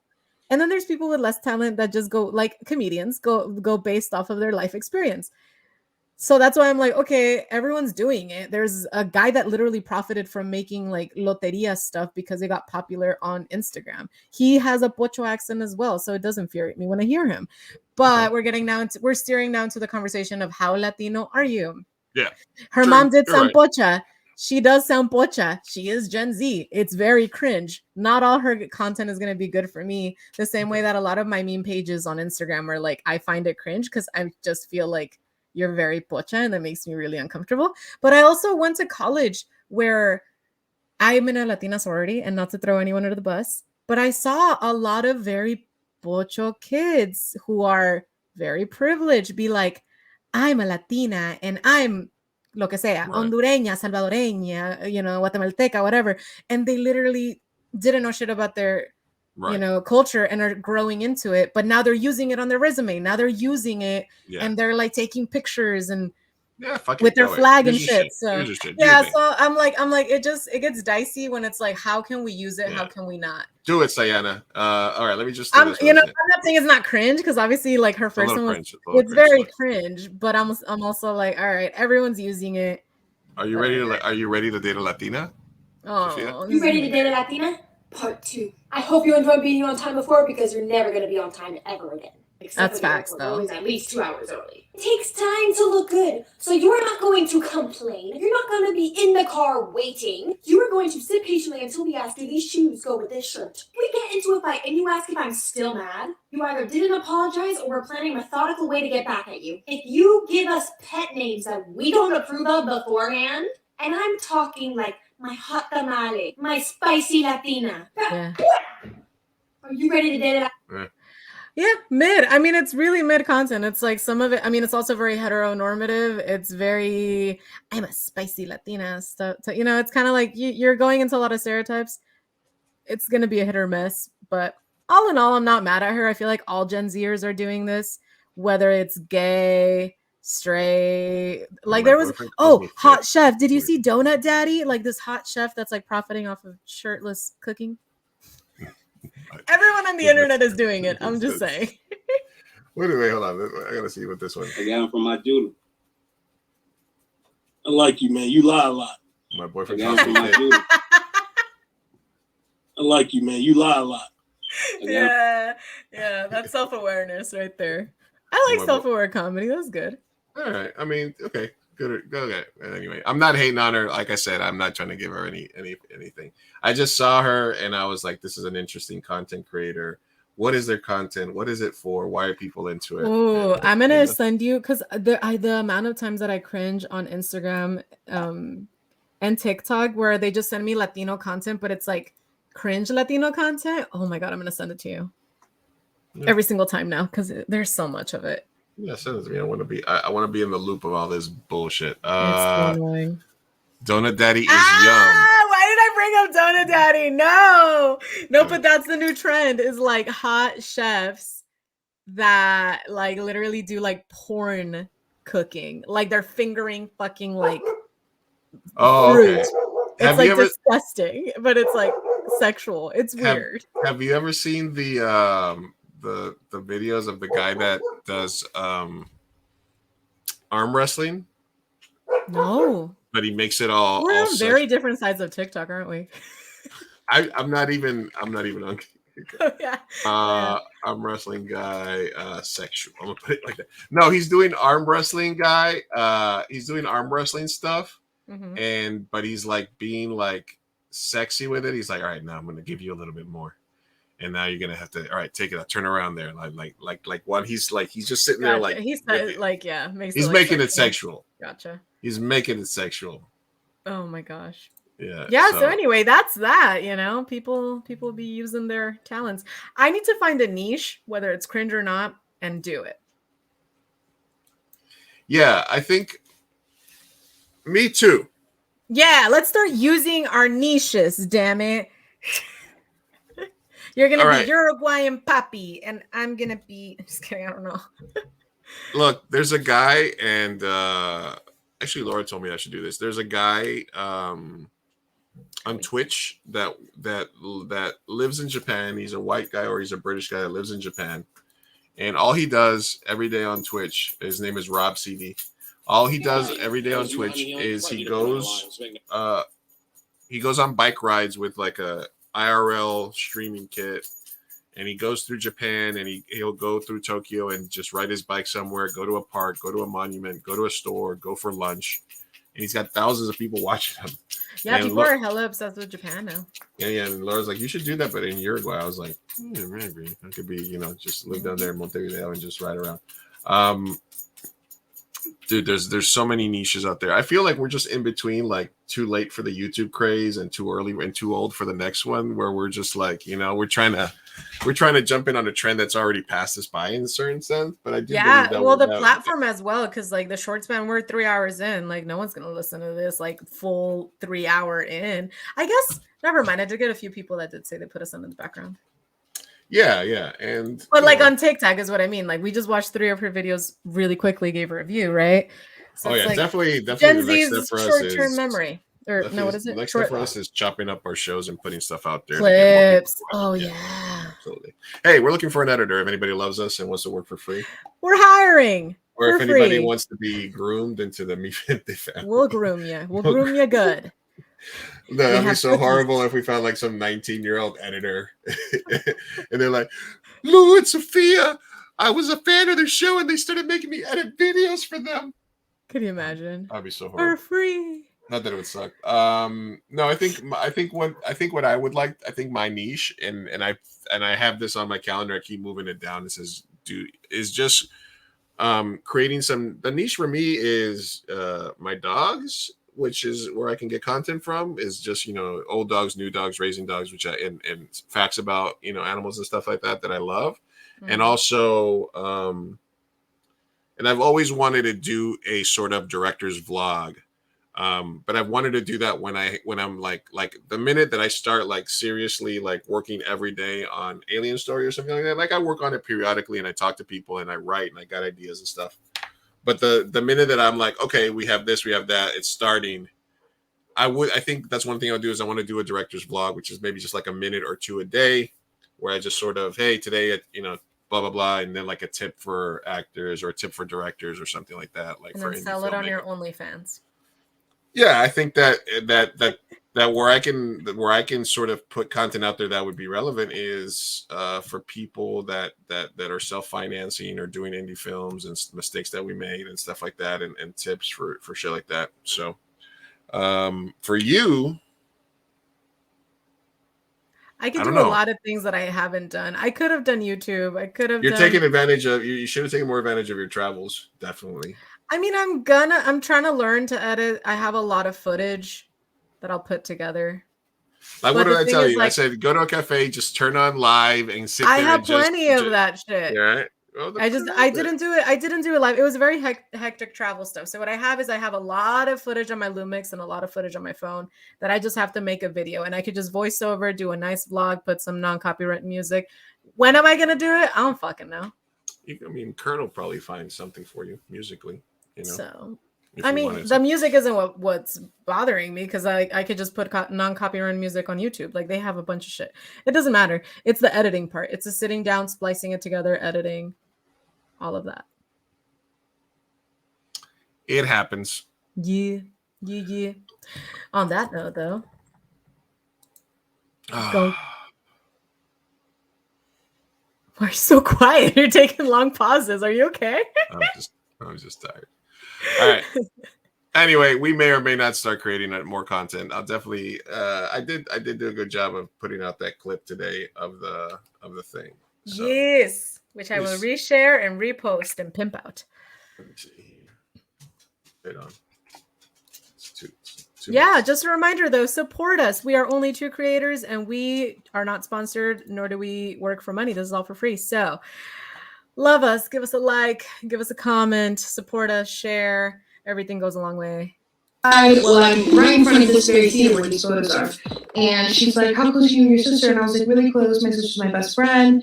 And she was like, I wasn't going to come today. I was too busy. And I really, and something told me I should show up. Mm-hmm. And I haven't spoken to my sister in 8 years. And after seeing your film, I'm going to call her on my ride home. Oh. And I was like, you should call her. You should call your sister. And she was like, I will. I knew I had to come to the screening today, and I think I need to call her. And I remember Rachel, my numero uno. I love this girl, my producer, light of my life. I turned to her and I just almost started bawling. And I was like, oh, this is why you make movies.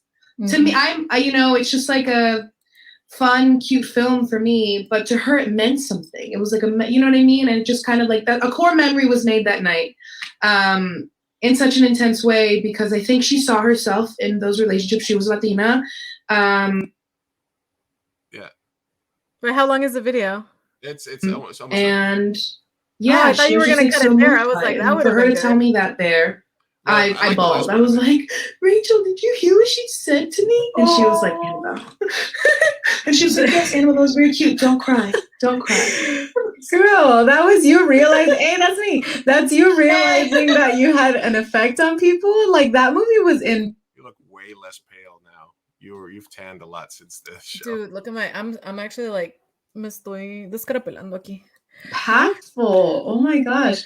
I also texted my sister, and my sister and I we're close, but we also have a very complicated relationship. And I remember I was sitting next to Maribel, another actress, and she's been on the podcast as well. And that was one of the biggest things that it caused between us, was we talked about our sisters and like opened up about our relationship with our siblings and cried. And you did that. That was, girl. I don't think you know how impactful this movie is, especially to like sisters. And yeah, that's why I said it at the screening, and I'll say it every time I ever talk about filmmaking ever. Everything I make and write is to protect my younger self. There are versions of me that needed protection and needed versions of herself to look up to. And what's up? I really do look orange in comparison, right? Like, since I'm like next. No, absolutely. You definitely look like mad pale right there. Hey, get your summer glow. Summer, baby. Summer glow. Summer I'm going to glow. be so much browner after Sunday. I'm going to be in the sun all day. Well, all right. Well, anyway, we somehow just talking about a couple of things done fucking 18 hours. That's how we started this podcast, is because you and I would hang out regardless, because we're friends in real life, and we would just have these long ass hangs where we would just talk about life. And then we were like, we should you were put drinking a camera in front of us. couple of beers, a couple of blunts, you more beers than me blunts, and then we would fucking just talk about all these things. And I was like, hey, we should do something. Yeah. We should do a niche show. Oh god. And 3 hours and 16 minutes later, and here we are, sir. And that's not the sad part. The sad part is that we're going to talk for like 10 minutes after. I know. We're still going to debrief after this and kick it for another hour. You just can't get enough. just a Zoom hang right after this. Wait, remember, that's how it happened in 2020. We had like a 3-hour Zoom hang or 4 hours. Oh, yeah, that's right. Yeah. No, what happened? Then I started having you on for gay issues on Fireside Chats. I was the correspondent, yes, and then we were like, man, we can talk. We should. And then you were like you were on like three times, and then I was like, let's do something. And then I still have the 2 pages full of fucking names where we all the had names. We had a homework of each to come up with like 20 different podcast names. Gente show it was. And I just recently renewed Podbean, so we are at our 1 year. We are basically at a 1 year of the show having its own page. Oh, yeah. So, all right. Oh, god damn it, that's been fun. All right, guys, everybody have a good night. Thank you for watching, listening. I might clip this back part because there was a bunch of funny stuff. Maybe release that part. Yeah, it was actually really good. Love you guys. Love you guys. Let me find the goodbye thing. Boo, boo, boo. Bye, bye, bye. You have a goodbye thing? No, I just have that. The outro. Peace out.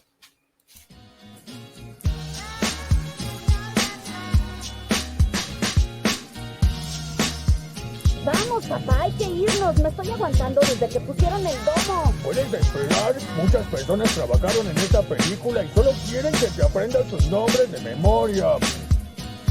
Y yo quiero asegurarme de que ningún animal resultó lesionado durante la filmación de esta película.